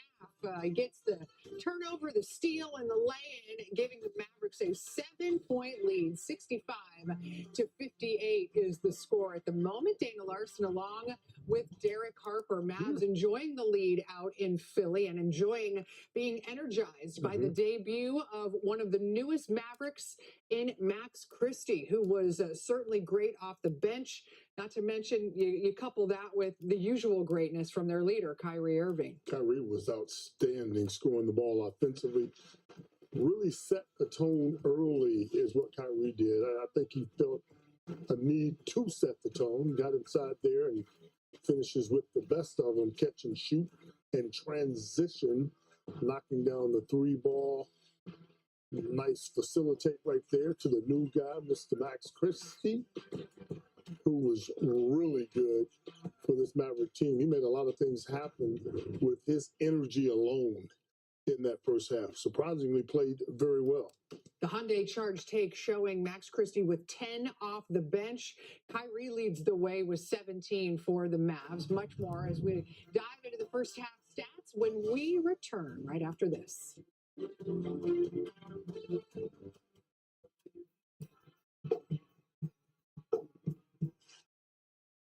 Great interior defense from Dallas. Nowitzki against Wade. Off balance. It's good. What a shot from Nowitzki. It's a 2-point game. Been impactful.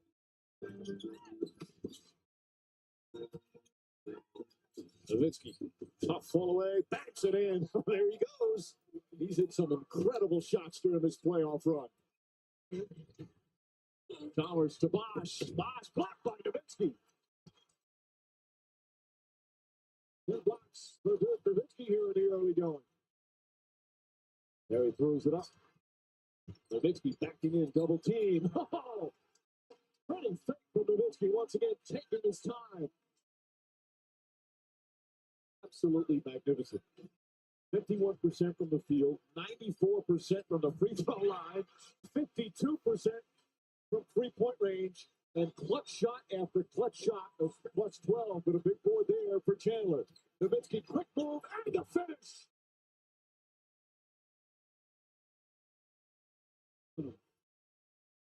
He's going too early. Drives underneath, layup, he puts it in. Nowitzki makes it a three-point game. Timeout, Miami.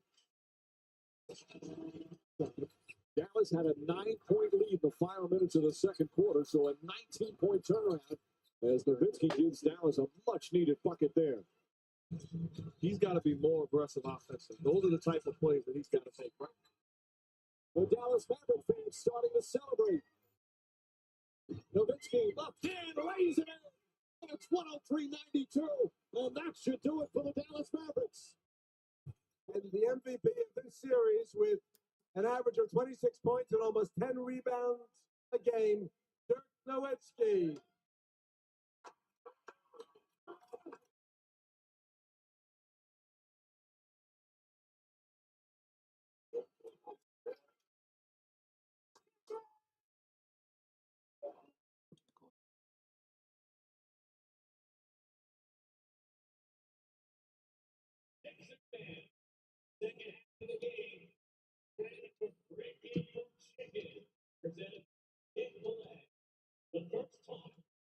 Run in the first half took the Mavs from down 8 to up 7 as we look at the Ben Abbott and Associate first half stats. Harp, what else is jumping out to you from that half? Well, obviously the bench. Mavericks 29-7 against a pretty good Philly bench. I think really put them in position to be up in this contest after two quarters. Joel Embiid, back playing for the first time in a month, has 18 points. He looks like the rest did him good. What do you do to slow him down? Well, you have to make your mind up whether or not you're going to come on the dribble or when he's into his action. You can't just let him dictate what he wants to do offensively. He's a tough guard, though. Maxey, for them, Tyrese has 16 as well, but so many good things. A lot of balance for the Mavericks, including Dante Exum, who has 10 and 3 assists. That one, Big Dan.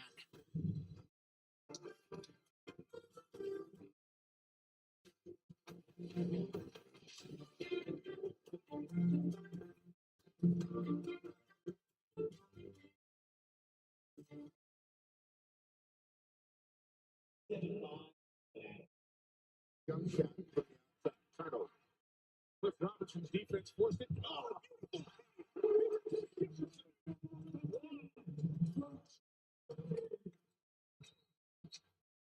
And 4 stars on that one. Got to get some substitutions in there. My starters aren't exactly getting the job done. And he does 2 of them. I'm telling you. Holy mackerel. How did he see Kenyon Martin coming down from the free throw line on the dive? Abdul Rahim.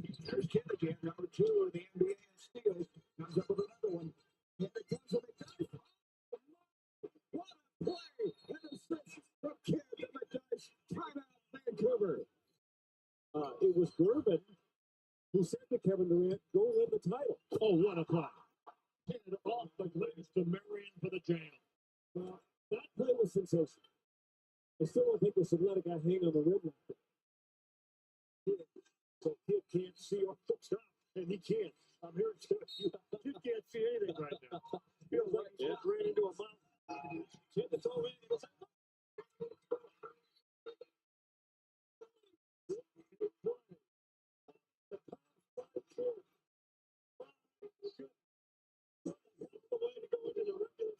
And Chris Anderson could finish it.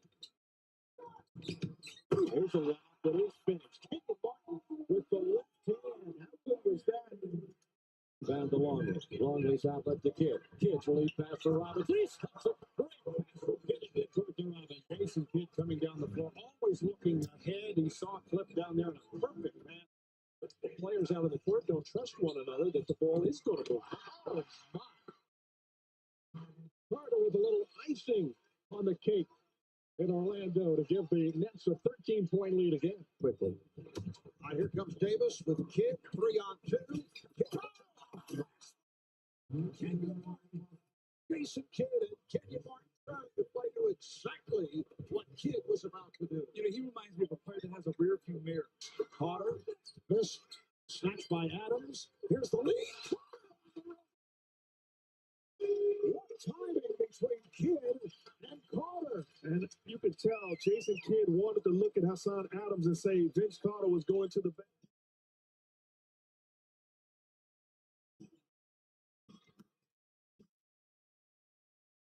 In his Dallas debut, the second half is next.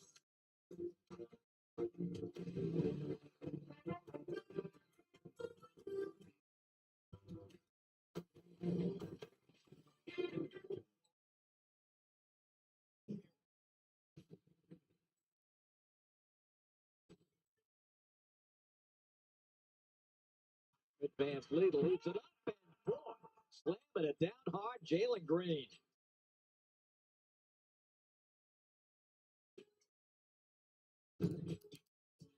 Halliburton working the bounce, 7 to shoot, 5.5 to go in the quarter. Beautiful pass.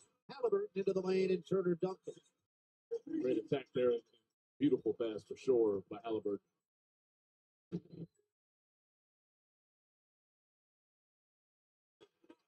The lob to Jalen Barrett for a jam. Perfect pass by the Pistons All-Star. Good defense by Phoenix. O'Neal to Booker. Got caught under the basket. Here's Allen for 3. And the Suns have opened up a 13-point lead.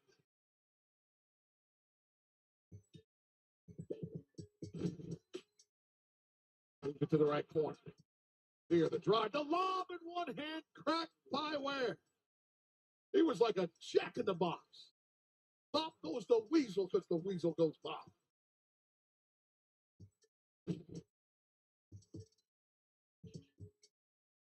Early, wow, a pass there to Allen, and Allen throws it down. There's Garland, best dribble drive in the NBA. No look to Mobley. Christie. Poster.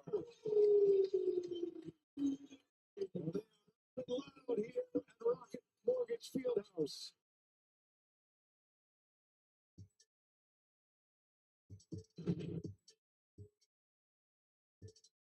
Oh, that's Tommy Jokic with a magician's vision.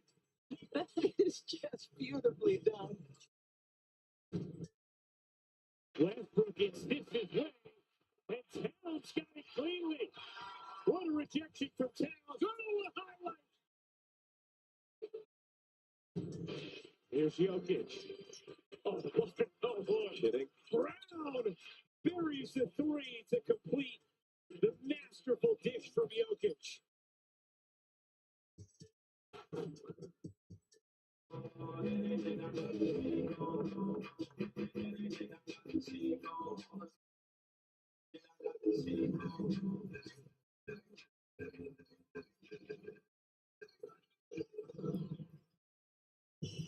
Mavs up 65-58 as we begin the third quarter here. I talked to assistant coach Alex Jensen, who told me that the focus defensively has to be on Embiid and Maxey. Said they make up half their points. They did combine for 30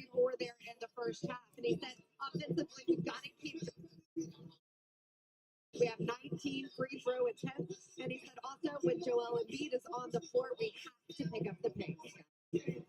Well, certainly they put Embiid in every screen and roll possible when they have been on the offensive half of the floor. So we'll see if they continue to do that. I like the strategy, Devin. I mean, you just never know how a guy is going. I mean, he's got bad wheels to begin with, and he's been out for a month. You just never know how he's going to move. So I thought that was a very smart way to attack things from the get-go. Well, 100%. And, looking at his minutes already, if he's staying around the 30 range, he's already played 19 minutes. So I think that has to play a factor in how you play this second half. Gafford, 3 fouls. Embiid a pass inside. Yabusele finishes. And that's interesting. Boy, you see the two guys who just had the coming together, Yabusele and Dante Exum. Remember, I mean, they were involved in a brawl in EuroLeague. We'll be on the other team. Okay. Yeah. That wasn't what was happening there, but Yabusele is going to throw him down. It is. When Dante was at Partizan, here's Kyrie. Oh, in and out. That ball, Sky's got 20 and counting early in the third quarter. Edge of the lane, Maxey punched away. Kyrie picked up, saved in, Exum. Kyrie in the middle of the floor. Got to the paint, draws a foul. So Justin Edwards, who had to sit late in the second quarter with 3 fouls, now has 4. Started with Kyrie getting involved in the defensive end here, Devin. They closed the gap there. They give Maxey the pass to the basket, break that turnover. And Kai so smartly gives him a pump fake, knowing that he's overly aggressive and able to get to the free throw line. 18th point of the game for Irving.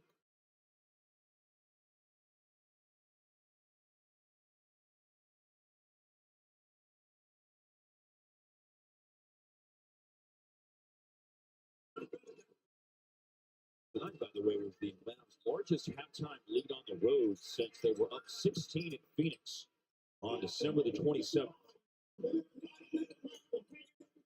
Something that now feels like a lifetime ago.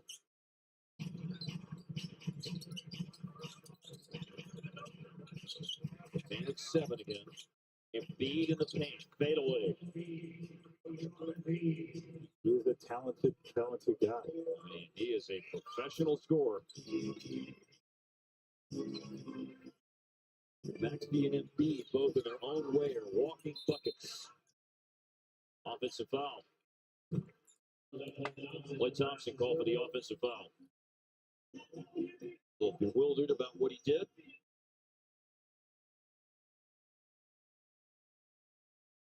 Nice to see that this is a relatively low turnover game for Dallas. That's their 7th. Philadelphia has committed 7 themselves. Philly's good at forcing turnovers. Yabusele inside. The second time they ran that play, they're switching it, which gives Yabusele the advantage against a smaller defender. He's punishing that guy in there, two layups. Now Kyrie for the elbow. Yes, sir.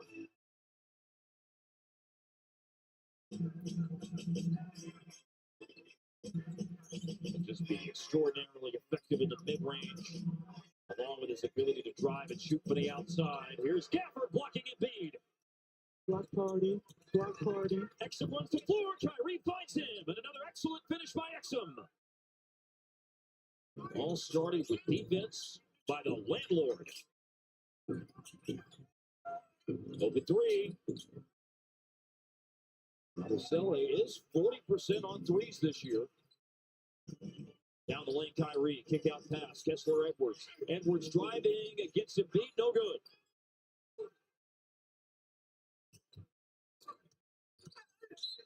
Maxey draws a foul, goes to the line with 9:22 left in the third quarter. A sequence earlier, starting when the landlord was there for an eviction against Embiid. Gets up there so quickly, even with the teardrop. They talked about getting up in transition when Embiid's on the floor. Kyrie with the pass ahead.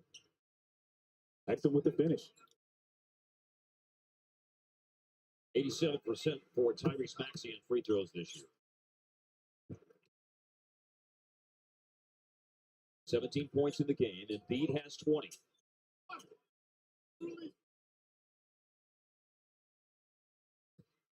9:22 left in the third. Road team won the games in this season series last year. Philadelphia in March and Dallas 120 to 116. Almost to the day last year. It was on February 5th when the Mavericks won here in Philly last season, 118-102. Kyrie spins, drives, hangs, hits. Ooh, that was sweet. A banger by Kyrie Irving. Been away from two defenders, and they were able to get that pull up to go, fade to his left. Bouncing back and forth between 5 and 7 points here for the third quarter. Early stages. Back to 5. I'm thinking about Kyrie. You know, he's used to picking his spots on when to be aggressive. Obviously, with the dynamic of the team's changing, is that going to change how he approaches the game? He's been pretty consistent on his aggression level. I wonder if that's going to continue as we move forward. There's Gafford going for an attempt inside. It's no good. It's saved in by Philadelphia. And Embiid, by the way, hit up high and currently down. It's 4v5 right now, and play will be stopped. Philadelphia will call a timeout. Embiid is up to one knee and now just getting up to his feet. 8:18 to go in the third quarter. Let's see what happened here. Ooh. In the right cheek. Joel Embiid. Philly ball, but Dallas up by 5. Timeout.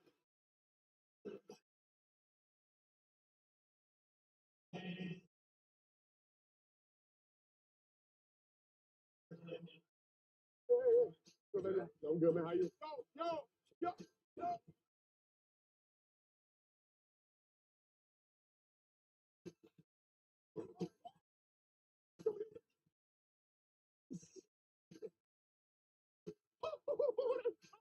Here we go. Fellas. Here we go.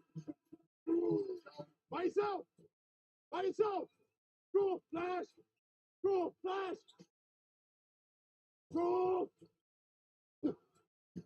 It's okay. I want you weak. Down. Ready for pin down. Load it. Get out, Clay. Go. Stay locked, Blue. No. Guys, you ready to play two? Stay high. Got back. Got low. Gotta be up higher on screen.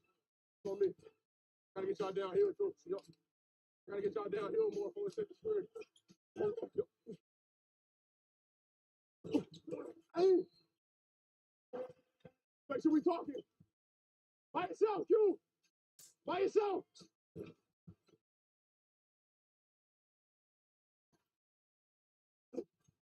Hey.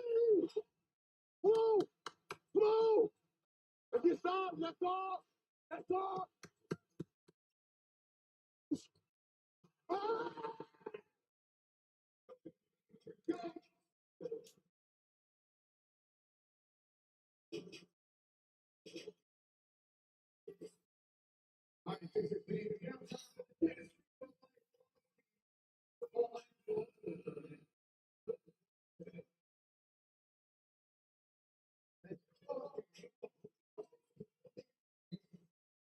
It's now time for our rooms to go recap. Has to do with offensive rebounding. Mavs been very persistent. We see multiple possessions with 3 and 4 opportunities, and they're taking advantage of it. Big part of the reason why they have this league right now. Multiple penetrations off that, really making this Philly team pay. They struggle to rebound the ball on the defensive end of the floor, and obviously when you get that many opportunities, good things happen.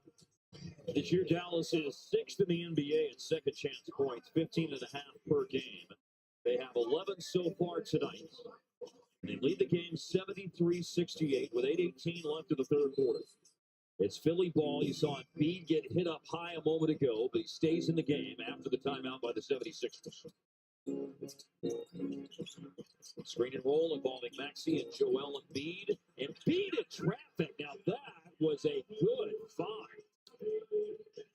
Yabusele scores.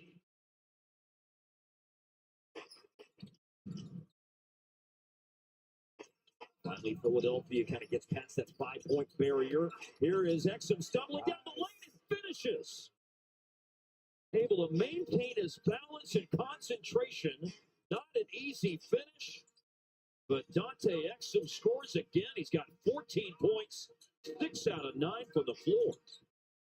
Step back three, Tyrese Maxey, no good. It feels like all 6 of the baskets for Exum, they've all been to paint. Yes, they have to. Tough pass. Yeah, Kessler Edwards finds Klay Thompson. And here's a deflection by Kessler Edwards. And now Klay Thompson runs the floor and they score. And there's also a foul as well. A very lazy outlet pass by Embiid. Led to this Klay and one here. The talk at halftime was picking up the pace, more transition baskets when Embiid's on the floor. They're definitely doing that in this third quarter. The 41st free throw attempt for Klay Thompson this season. And the Mavericks have their biggest lead. Now up by 8. This equals the biggest lead that Philadelphia had in the first half. Max Christie's back out for the Mavs. So Spencer Dinwiddie. Max Christie's first half was nice. 10 points, 5 boards. Made 3 threes. Ball moves to Justin Edwards for a 3 that he hits. 9 points for Justin Edwards. He's made 3 threes in the game. He's on the floor with 4 fouls. They double Kyrie. Good ball movement by Max Christie to Dinwiddie. Now Klay Thompson down to 9 to shoot. They leave Christie open, and he makes them pay. Sweet. This boy can play. Yes, he can. He can play. It's not about being a shooter. It's about being a maker. He's hit 4 of them. 4 threes in the game. That's the most threes by any Maverick player tonight. Here's Kyrie on the attack down the lane. Giant killer, no good. Kelly Oubre with a rebound.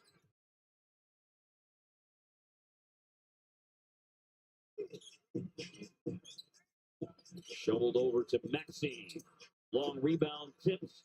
Yabusele out to Embiid. Fouls on Kyrie. His second.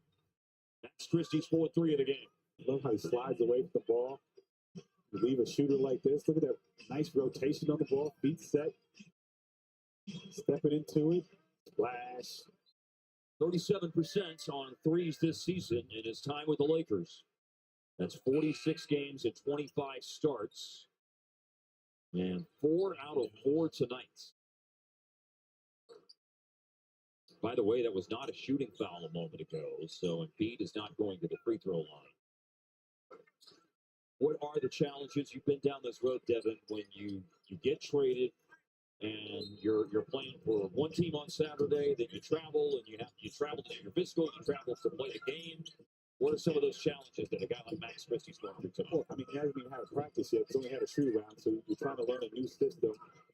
But at the end of the day, you go out there and play, and obviously this is a new opportunity for him, maybe an expanded role from what he had with the Lakers.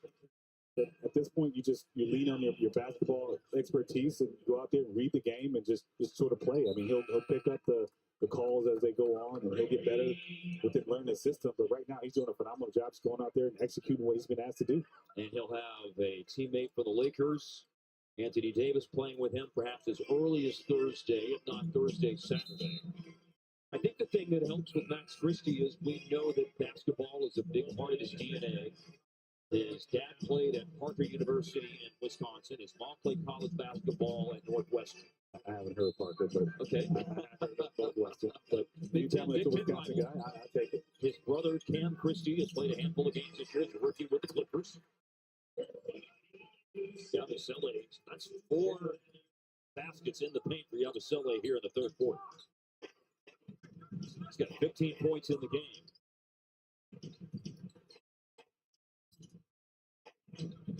Dinwiddie, in and out. 7 rebounds for Kershawn Yabusele, along with 15 points. 22 for Embiid, 18 for Maxey. For the Mavericks, 23 for Kyrie to lead the way. Shots good for Tyrese Maxey. Kyrie with 23, Exum 14, Christie 13, Najee Marshall 11. Christie in position to let her rip. Some good ball movement here. Low block, screen and roll. All that's in the paint. Nice move and a finish. Good footwork there, too. Good footwork and a little slithery move inside. Pays off at a layup. And the deuce for Omax, putting Dallas up by a half dozen. Catch and a drive by Tyrese Maxey. Into the paint, Justin Edwards looking for his first two-pointer of the game, and there it is.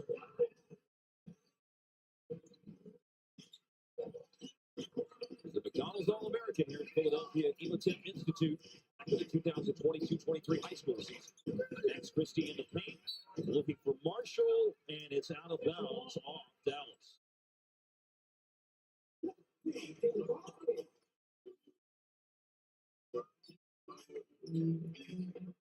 Mavericks had the lead up to 8. Phillies cut that in half. They can do some more damage. Mickey Castle. He's only a 30% three-point shooter this year, but has looked comfortable tonight. 2 out of 3 from downtown. And Dallas takes a timeout. This is down to a 1-point lead now.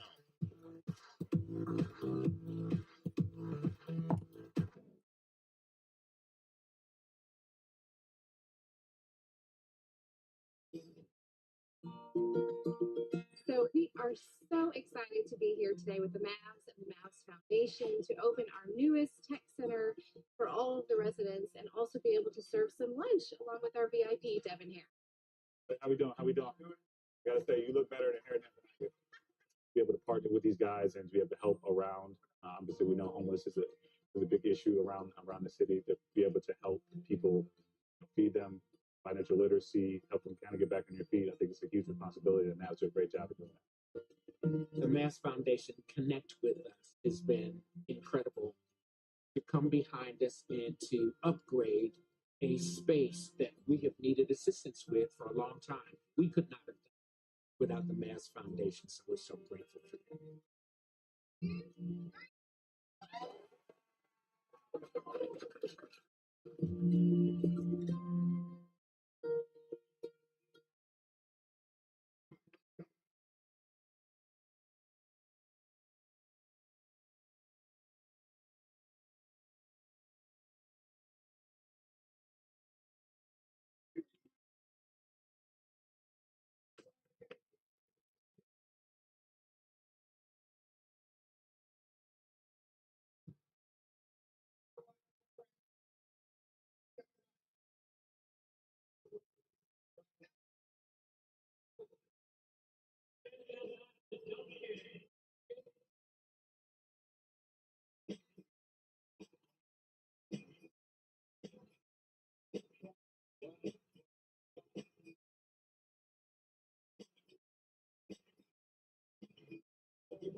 I think for the most part, just knowing these guys and knowing how hard they play, know how great they are defensively, what I can bring to the defensive end and what I can bring to the offensive end as well. I mean, J. Kidd, I had him in L.A., does.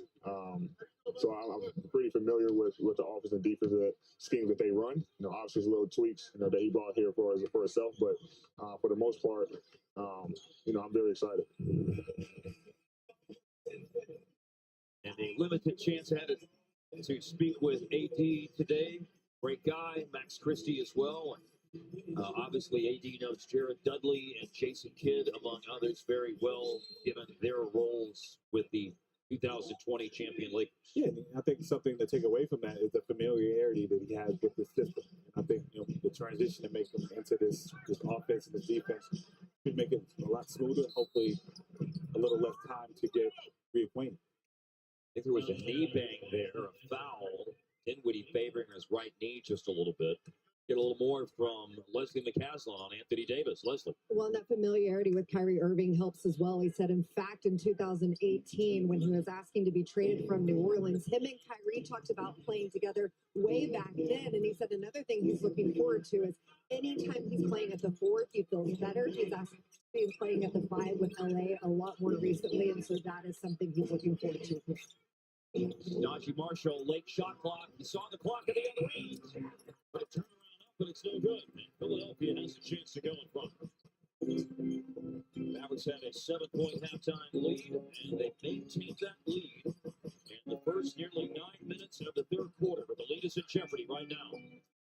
Oubre in space, driving. It's contested inside. The ball's knocked to the sideline. Ricky Council has it. Maxey chased off the line. Pull up, good.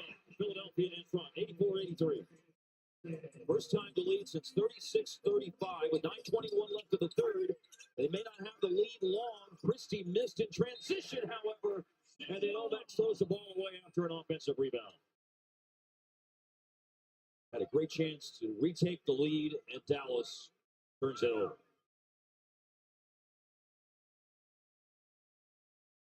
That big rebounding advantage that Dallas had in this game is shrinking, unfortunately. That's still up by 4 on the glass. But there was a point in time that Dallas was out rebounding Philadelphia by double digits. Cavasella finds Kelly Oubre. Quiet game for Oubre. He's averaged almost 21 in the last 6. Only 6 tonight. Foul trouble's been part of his issue. Marshall from Dinwiddie. Offensive rebound next. Christie went up to grab it. Tries to go up to score. Ball's out of bounds off the Mavs. Missed opportunities of offensive rebounds the last couple of possessions. Something they took full advantage of in that first half.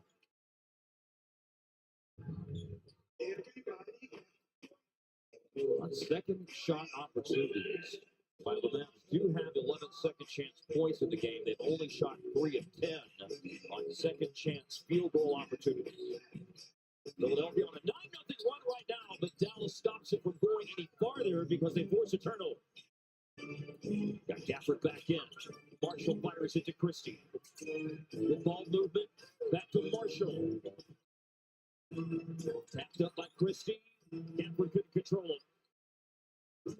Real dry spell in progress right now for Dallas. Ricky Council chased off the line. Down the lane, drops it off. Underneath, it's a basket for Dembona.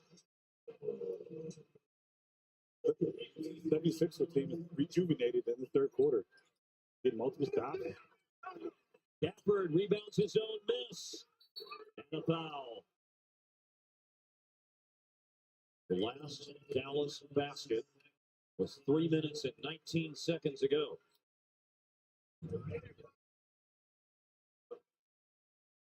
Good challenge there. Yeah, it's the second. Fights his way through. Foul was called on Dembona. 41st pick of the draft last summer after 2 years at UCLA. The Nigerian-born Bona was a McDonald's All-American at Prolific Prep in Napa, California. Here's Gaff on the line. TXU Energy's Ultimate Season Pass. 50% off during peak winter and summer, plus more months of savings.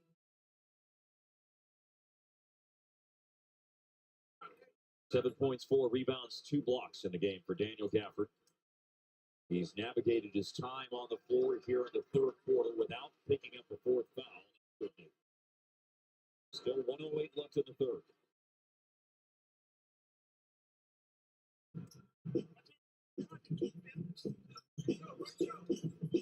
Gafford 37 of his last 46 on free throws. Like to see that out of a player who for his career is 67% on free throws. But this year up to 71%. Special offensive player, Tyrese Maxey. Gafford trying to force something up against a Dembona. That's 8 straight field goal misses for Dallas. And then a ball to the floor here. Ricky Council, Dante Exum both down. 43 seconds left in the third quarter. Fouls on Exum. The other team getting after defensively. With Embiid on the bench and a little bit faster pace. Rebound the ball a little bit better. Found some rhythm and something that's working for them offensively. Yabusele has worked for them offensively all quarter long. Playing well off the ball. and operating effectively inside. Up to 16 points for the game. Yabusele has 9 here in the third quarter and shooting for a 10 points. Great backhand, 43 seconds left in the quarter. Mavericks started the quarter 7 out of 12 from the floor. But they have hit the skids with 8 straight misses.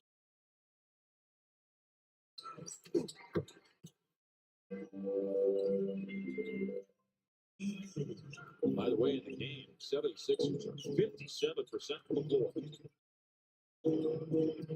Right down the lane, right down Broad Street. Najee Marshall. That ends the drought of shot making for the Mavs. Just good recognition of knowing you don't want to settle for a jump shot and give them another opportunity to come out in transition. Put 2 feet in the paint, give yourself a chance.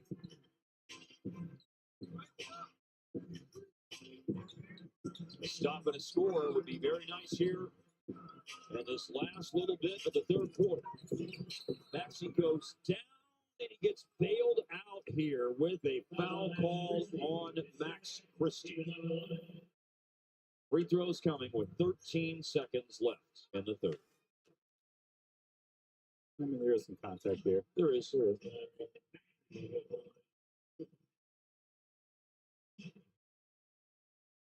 Max Christie veered into the path of the ball handler Tyrese Maxey, but he misses the first of 2 free throws.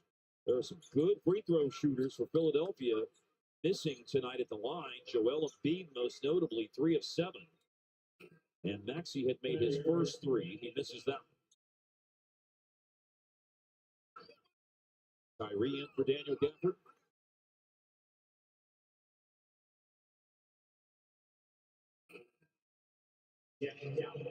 Dallas was a +7 to start the third.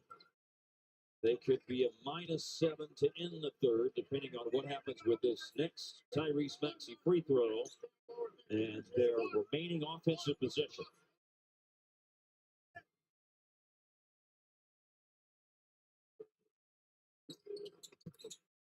$26 points per game last year. Maxey's gone 8 points per game, then 17, 20, 26, and now almost 28 now. 26 tonight. Dinwiddie against Jeff Dowling. 4 seconds. 3 seconds. To Kyrie to beat the buzzer. Well, it ends up from 7 up to 7 down. Dallas winning a comeback on the road in the fourth quarter in Philadelphia.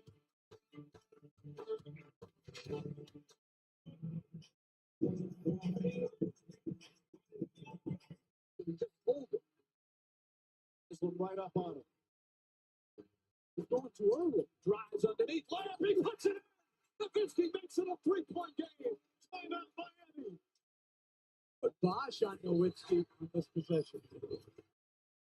7 to shoot. Nowitzki drives with underneath. Lefty layup. Banks it in with 3.6 remaining. Miami out of timeouts, trailing by 2.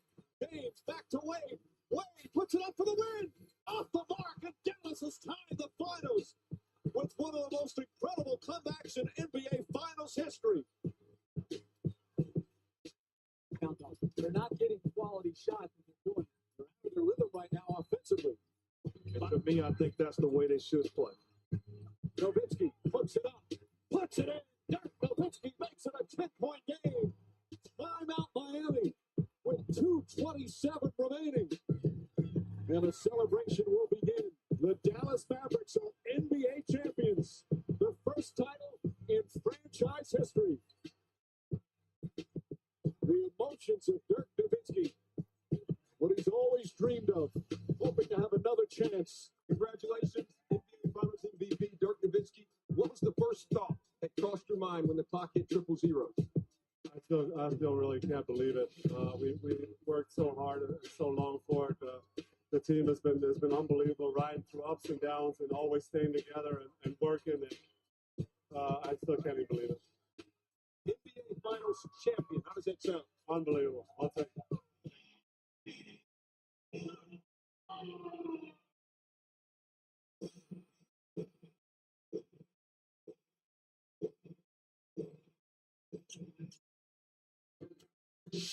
Mavs TV is brought to you by your North Texas Chevy dealers. Together, let's drive.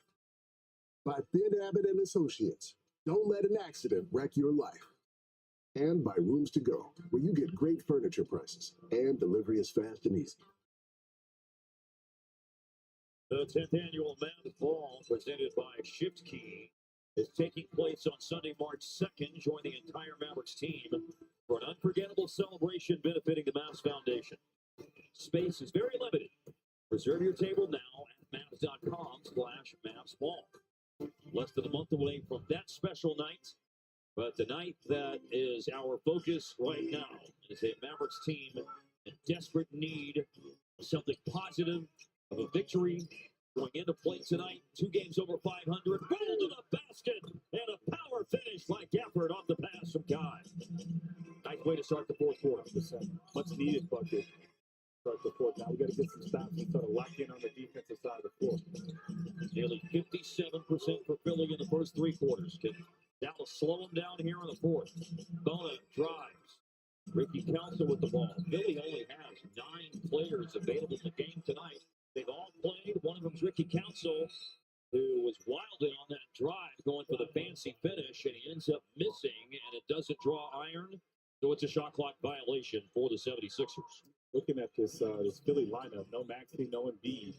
Where's this offense going to come from them? Going to try to buy a few minutes here at the start of the fourth quarter. This is a really important time in the game.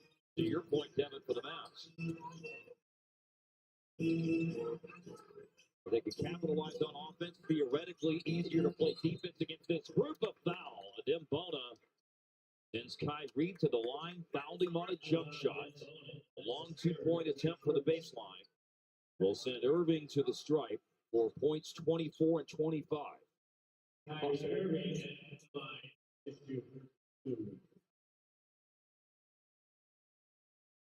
The question will be, how much longer before Tyrese Maxey can return? And if Nick Nurse stays true to the expectation, he's still got around 5 minutes. He can play Joel Embiid here in the fourth quarter. And I imagine at the 6-minute mark, we will see Embiid come up and enter himself back in the game.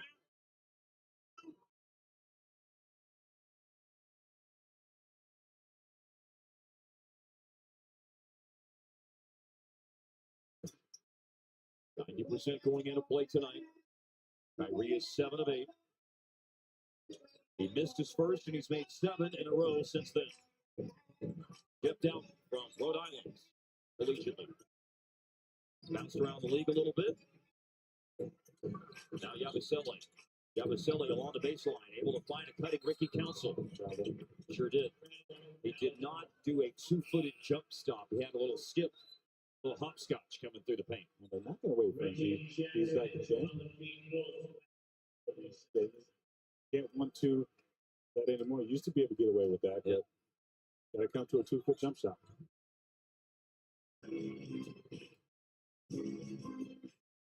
That will just open the quarter. 4-0. Kyrie and Gafford with the points. Freebies for Kyrie.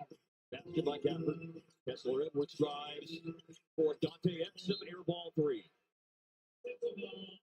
Really good night for Exum, attacking the paint and scoring. He is 6 of 8 on 2s, 0 for 2 on 3. Take a while for them to get back from a jump shooting standpoint. That's all legs and repetition, but he's doing a phenomenal job of attacking paint. Big screen by Embiid. Reggie Jackson goes to Embiid. For the rebound. Good challenge on Exum. To your point earlier, hard to double team Embiid right there in the middle of the floor. Kyrie, explosive drive, scores. 6-0 to start the fourth. And the Mavs are on the doorstep. A stop and a score. Surges them back in front. A 3 for Embiid. Looking for the stop. They got it. Edwards collected the rebound.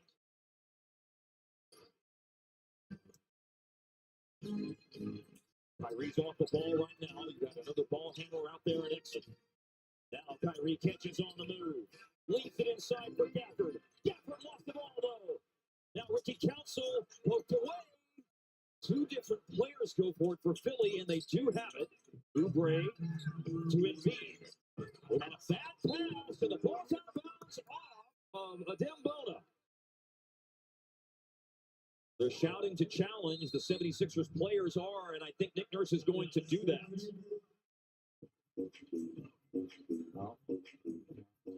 It's being challenged, and it's going to be a successful challenge, it would appear.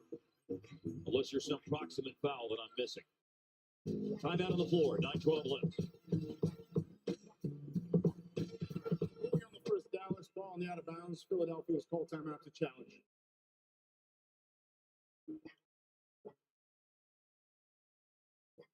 This copyrighted broadcast of the National Basketball Association may not be retransmitted, reproduced, rebroadcast, or otherwise distributed or used in any form without the express written consent of the NBA. Oh, we playing out there, right?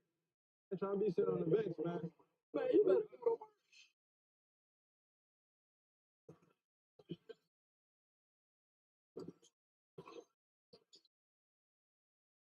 He with us. Trying to be like Kyrie. Hey. First one, make it sweet. Have you shown me yet? Yeah, I'm here for the first time. Next one, Trying to go, bro. All right, bro. Okay.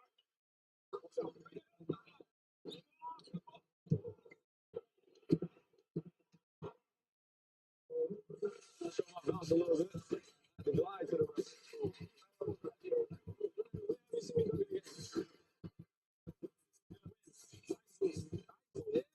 3 years ago, Drew.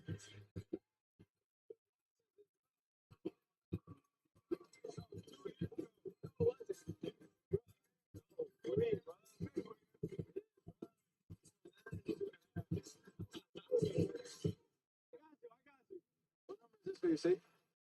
Six. Hey. Oh, hey.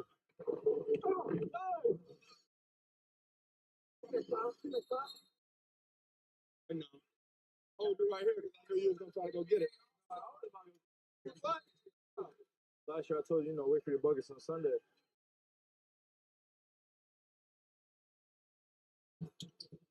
Kyrie.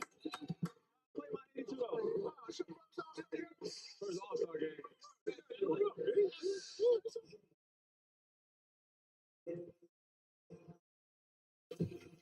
The home zone furniture, 3 things to know. Dallas has opened up the fourth quarter with a 6-0 run to pull to within a point in this game in Philadelphia. Max Christie debuting tonight for the Mavericks has 13 points. He's been a perfect 4-4 from the arc. Meanwhile, Tyrese Maxey, South Garland High School, in his 5th year with Philadelphia, he's got a 26-point game working. He's averaged 36 in the last 5 and still has 9:12 left in the game to do some damage. Successful challenge. We showed you the replay going to break. You saw the ball go out on Kessler Edwards. So it is Philly ball. Oubre looking over the defense. Now gets into the aforementioned Tyrese Maxey. Kessler Edwards guarding. And Maxey able to shoot over him and bank it home.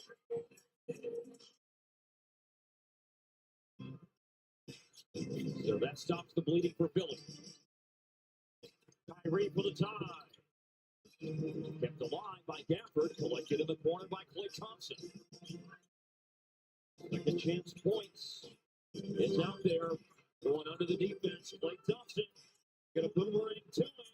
Kessler Edwards is 3 for 3, and he missed it.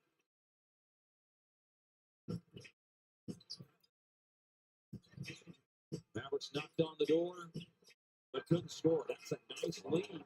And he nutmegged himself to lead that ball for Tyrese Maxey for a 3.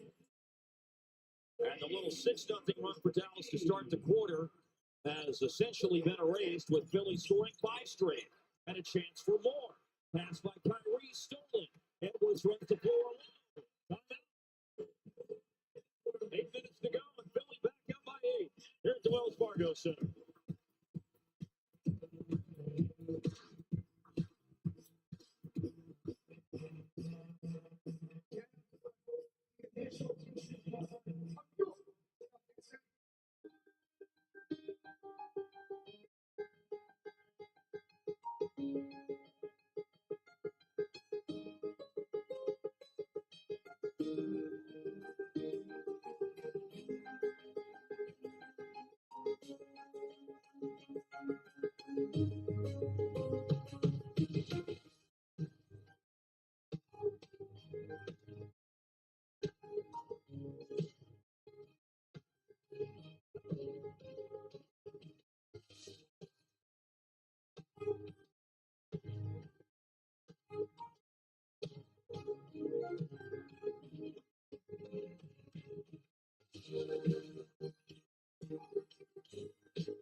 Mavs TV is brought to you by Choctaw Casinos and Resorts, where the players play.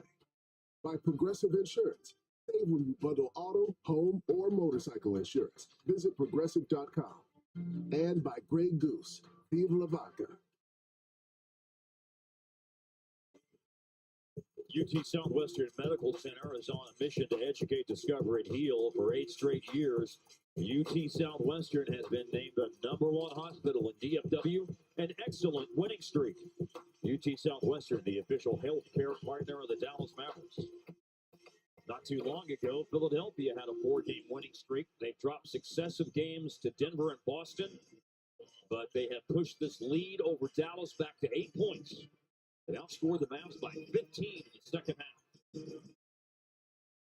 Here we go. Last 8 of the game. Down 8. Marshall drives, spins, scores. What are you feeling, Devin, for a comeback? What has to be done here for the Mavs? We have to find a way to slow down Maxey for one. He's on a heater. Just continue to attack them defensively. I feel like we're getting good shots at the basket. 31 is the number right now for Tyrese Maxey. Here he is driving it, and another difficult shot.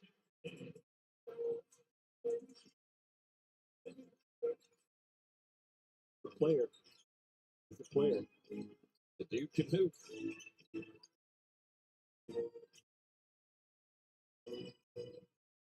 Christie handles the ball. Marshall. Down low, 7 minutes left. Turnaround shot, Kyrie. Yes, sir. Speaking of hoopers. So patient.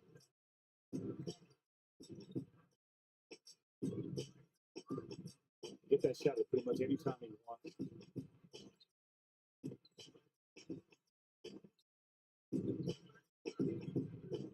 Going to be a matter of stops. There were some early in the quarter, but now that Maxey and Embiid are back in the game, the tables have turned. The effectiveness of the offense has understandably gone way back up for the 76ers. Can't trade baskets right now. Stare down, 3-point attempt, and Irving is fouled. So 3 free throws and not trade baskets. That's AC blown and the window down.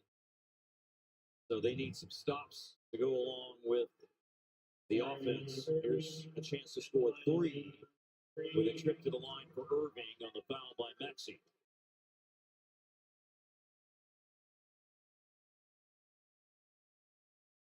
It's 18 left in the game.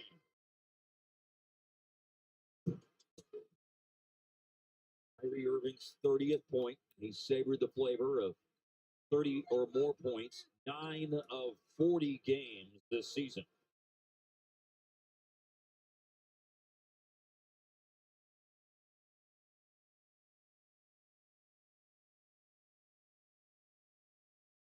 Mavs are up to 22 of 28 on the foul line for this game. Yabusele back in the game.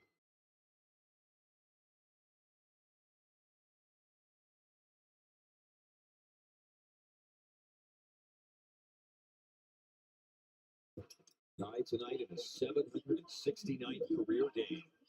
He's made 10 straight free throws since missing his first opportunity tonight, and the Mavs have gone a perfect 10 of 10 on the line here. Both Derek would like that in the second half. But Yabusele, He's been living on that baseline all half. now they double Kyrie. Got the ball to Gafford.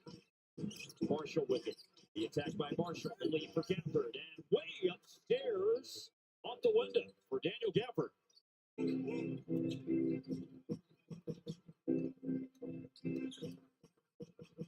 Gafford had to put that almost as high as the statue of William Penn on top of City Hall in Center City, Philly. Three-point try rips the basket for Edwards. So there's a stop. Now can the Mavericks catch him? Shooting it on the way down, Kyrie. Oh, that's booted out of bounds by Justin Edwards.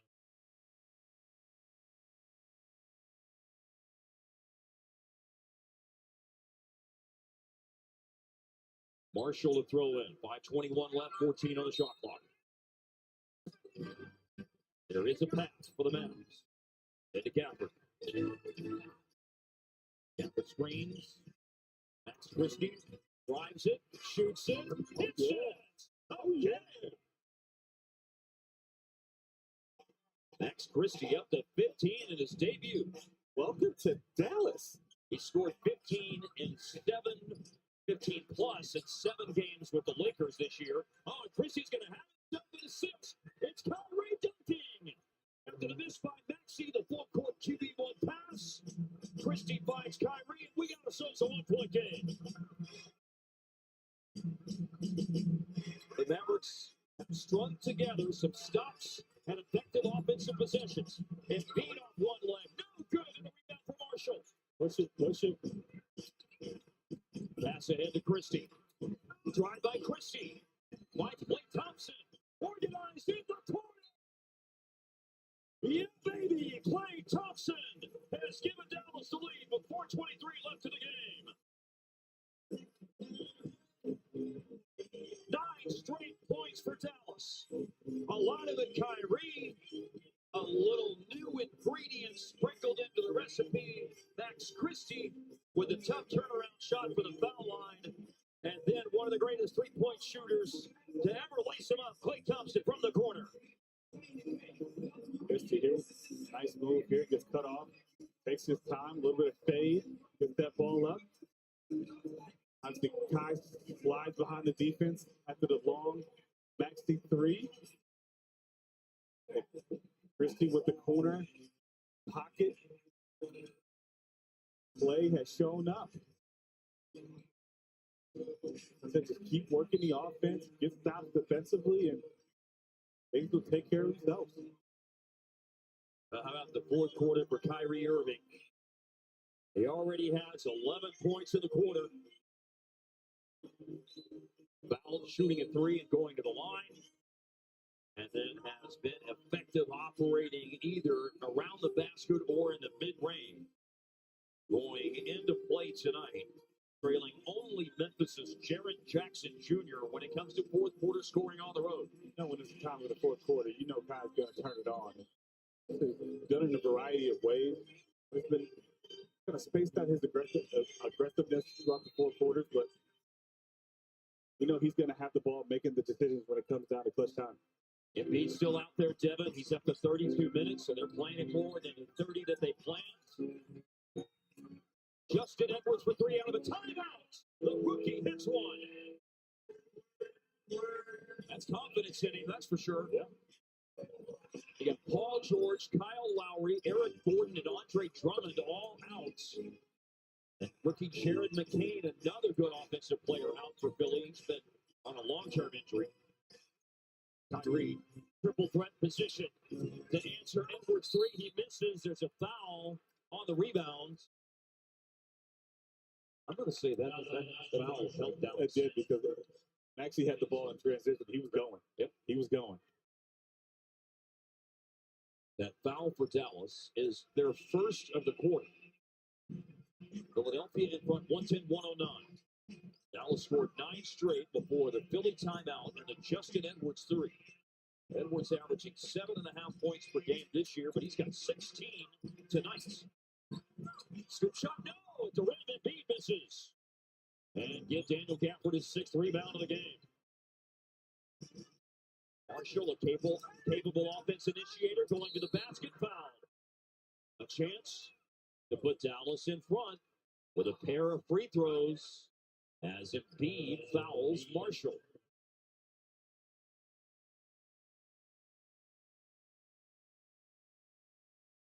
Joel Embiid has not committed a foul tonight in almost 33 minutes of play.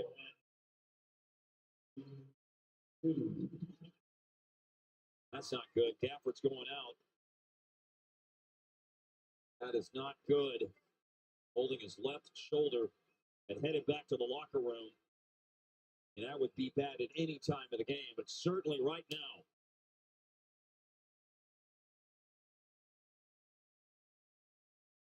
Mavs are going to come back here with Edwards. Marshall on the line. Let's see what happened here to Daniel Gafford. Hard to tell.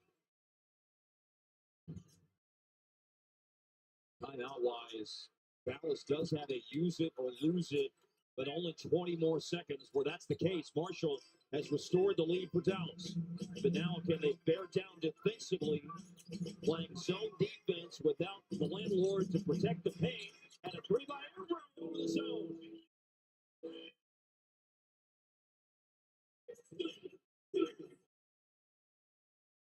Pocket pass to Marshall. Klay Thompson. You bullseye.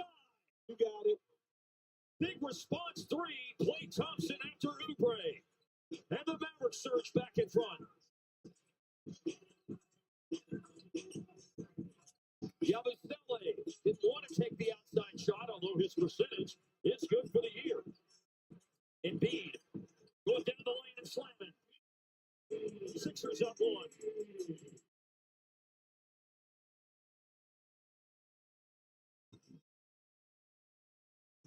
2:22 to go in the game.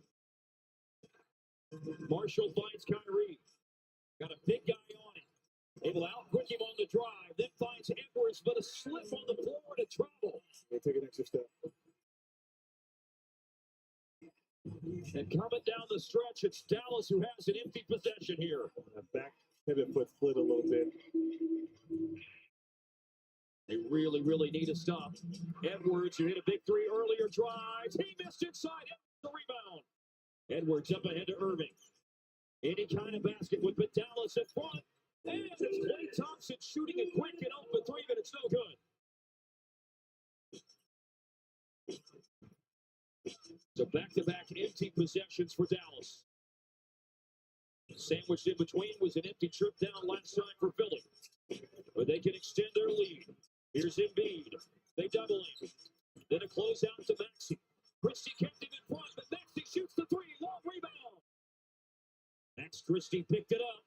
Thompson, he's going to shoot another 3. It's no good. Oh, Marshall, the tip put back. And it's Dallas going back in front. And no one taking a timeout. We're down to 1:22 left in the game. Embiid passes through. It's an offensive foul all day, every day. Embiid into Kyrie Irving as Kai puts himself in harm's way.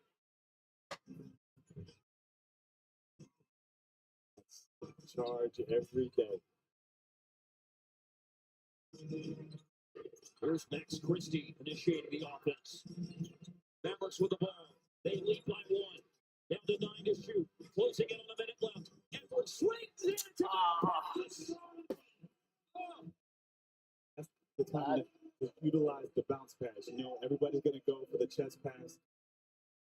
The bounce pass will get a wide open shot there in the corner. Such an ill-timed turnover. The 12th of the game for the Mavericks. It was going to be a wide open three-point attempt, possibly a double on Embiid. Here's Maxey weaving through the defense. It's stolen. Now Marshall in a foot race with Justin Edwards, and it's blocked by Edwards. There's no whistle. Headed the other way, Yabusele. Maxey for three. He missed it, but it's an offensive rebound for Embiid, and the ball out of bounds. 32.6 left in the game.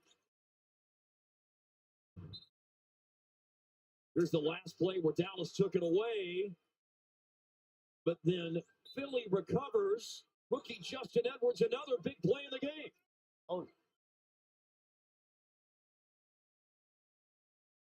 The missed three was an air ball. And then Kyrie pokes it out of bounds. 18 on the shot clock. Here's the back shoulder fade on the inbounds to Yabusele. Oubre surveys the defense. Tyrese Maxey. They're going to give it up to Yabusele. Deflection still caught inside. Embiid lays it in. Timeout, 22 seconds left. The 76ers go in front by one. We'll be back right after this.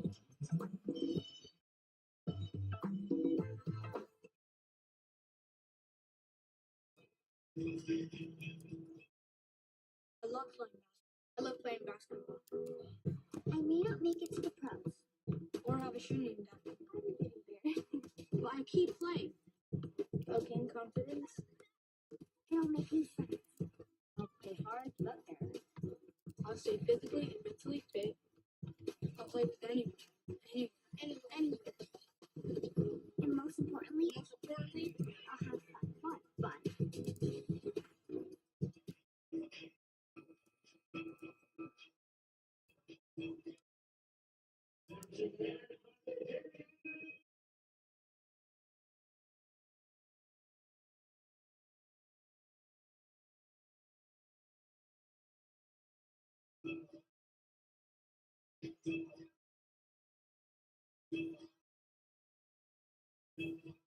Well, Kyrie Irving has 11 points in the fourth quarter, but they need at least two more out of him.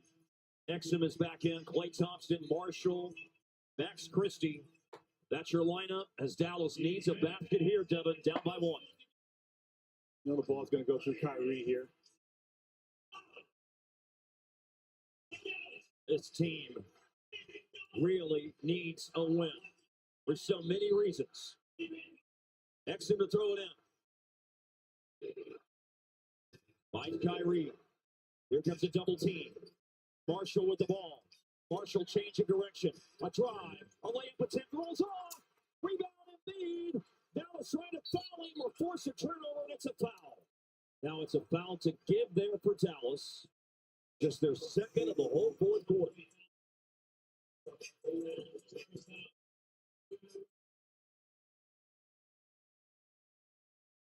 Double team Kai. Marshall has the angle. Dele does a good job defending without fouling. Yes, he does. Cuts off the angle. Nice contest. B with the rebound.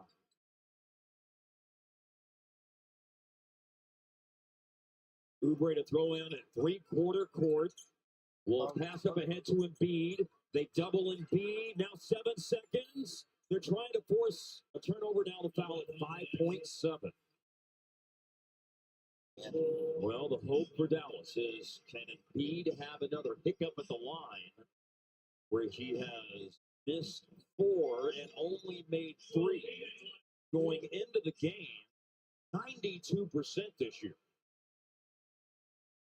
The Mavericks do have 8 timeouts.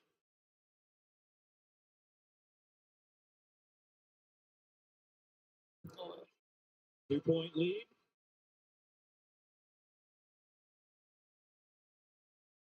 Embiid has a triple-double tonight, by the way. 29 points, 11 rebounds, and up to 10 assists. First game in a month. And he may have a 30-point triple-double. Rebound, Christie, timeout, 5 seconds to go.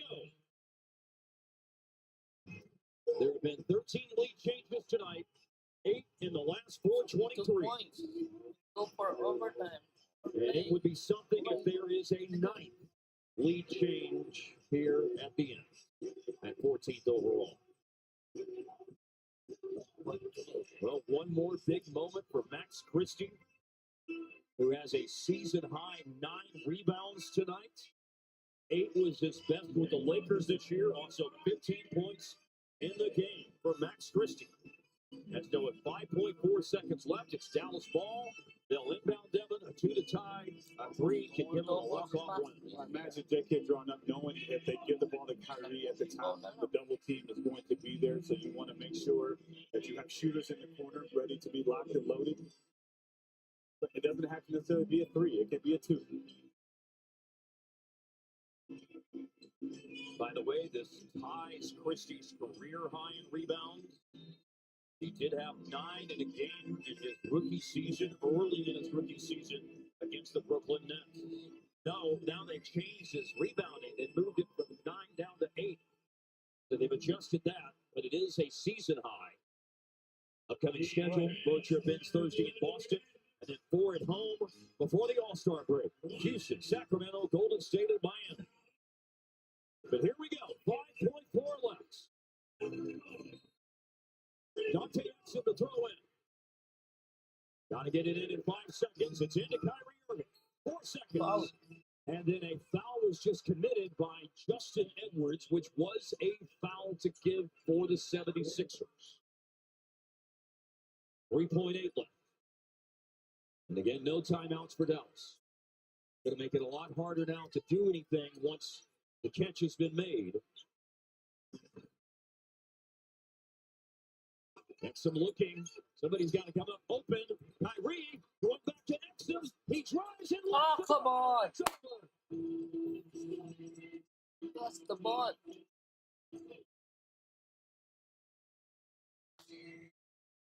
Nice lead. Here's the play. Guy goes right back. Dante, like that's the one. Lost the ball. Was thinking about shooting it, thinking about passing it. He just took his eyes off of it. Sure was a lot of contact with Justin Edwards as Kyrie was catching the inbounds pass. Kyrie alertly got it right back to Exum, but then he lost the ball on the drive. And the night ends in disappointing fashion, despite the fact that Max Christie had an excellent debut for Dallas, but a late injury for Daniel Gafford. Hopefully we'll find out more after the game. Looked like he was really favoring his left shoulder. Went back to the locker room, and this back and forth game goes the wrong way at the very end. Embiid, the go-ahead basket with 22 seconds left. If you come off a month layoff to a triple-double, that's saying you're a very talented guy. But I like to fight with this Dallas team. The game you would love to have, but obviously the concerns with Daniel Gafford, been hit with enough injuries, and hopefully nothing too serious for him. And so we say goodnight from Philadelphia. The Mavs finish off their road trip in Boston against the Celtics in a nationally televised TNT game. Our next Mavs TV broadcast is Saturday against the Houston Rockets. Mavs Center Court at 1:30. For Devin Harris, Leslie McCaslin, and the whole crew in Philadelphia, Pennsylvania, I'm Mark Folwell. Mavs Center Court begins after a short break. We thank you for watching Mavs TV, your home for Dallas Mavericks basketball.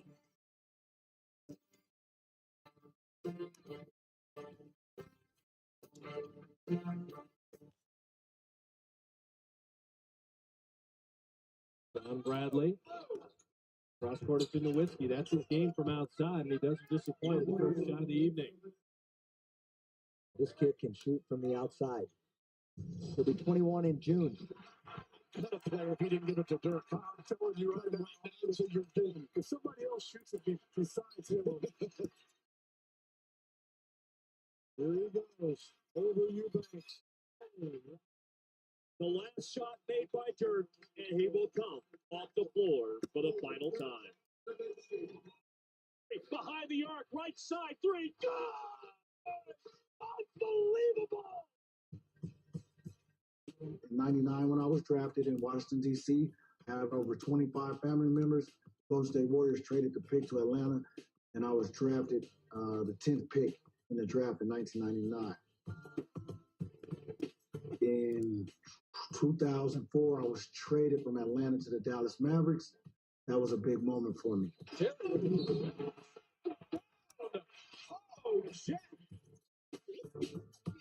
And then the other one, obviously, is winning the NBA championship After we won, we were on the stage, and my mother and father, who hadn't really talked a lot since I was little,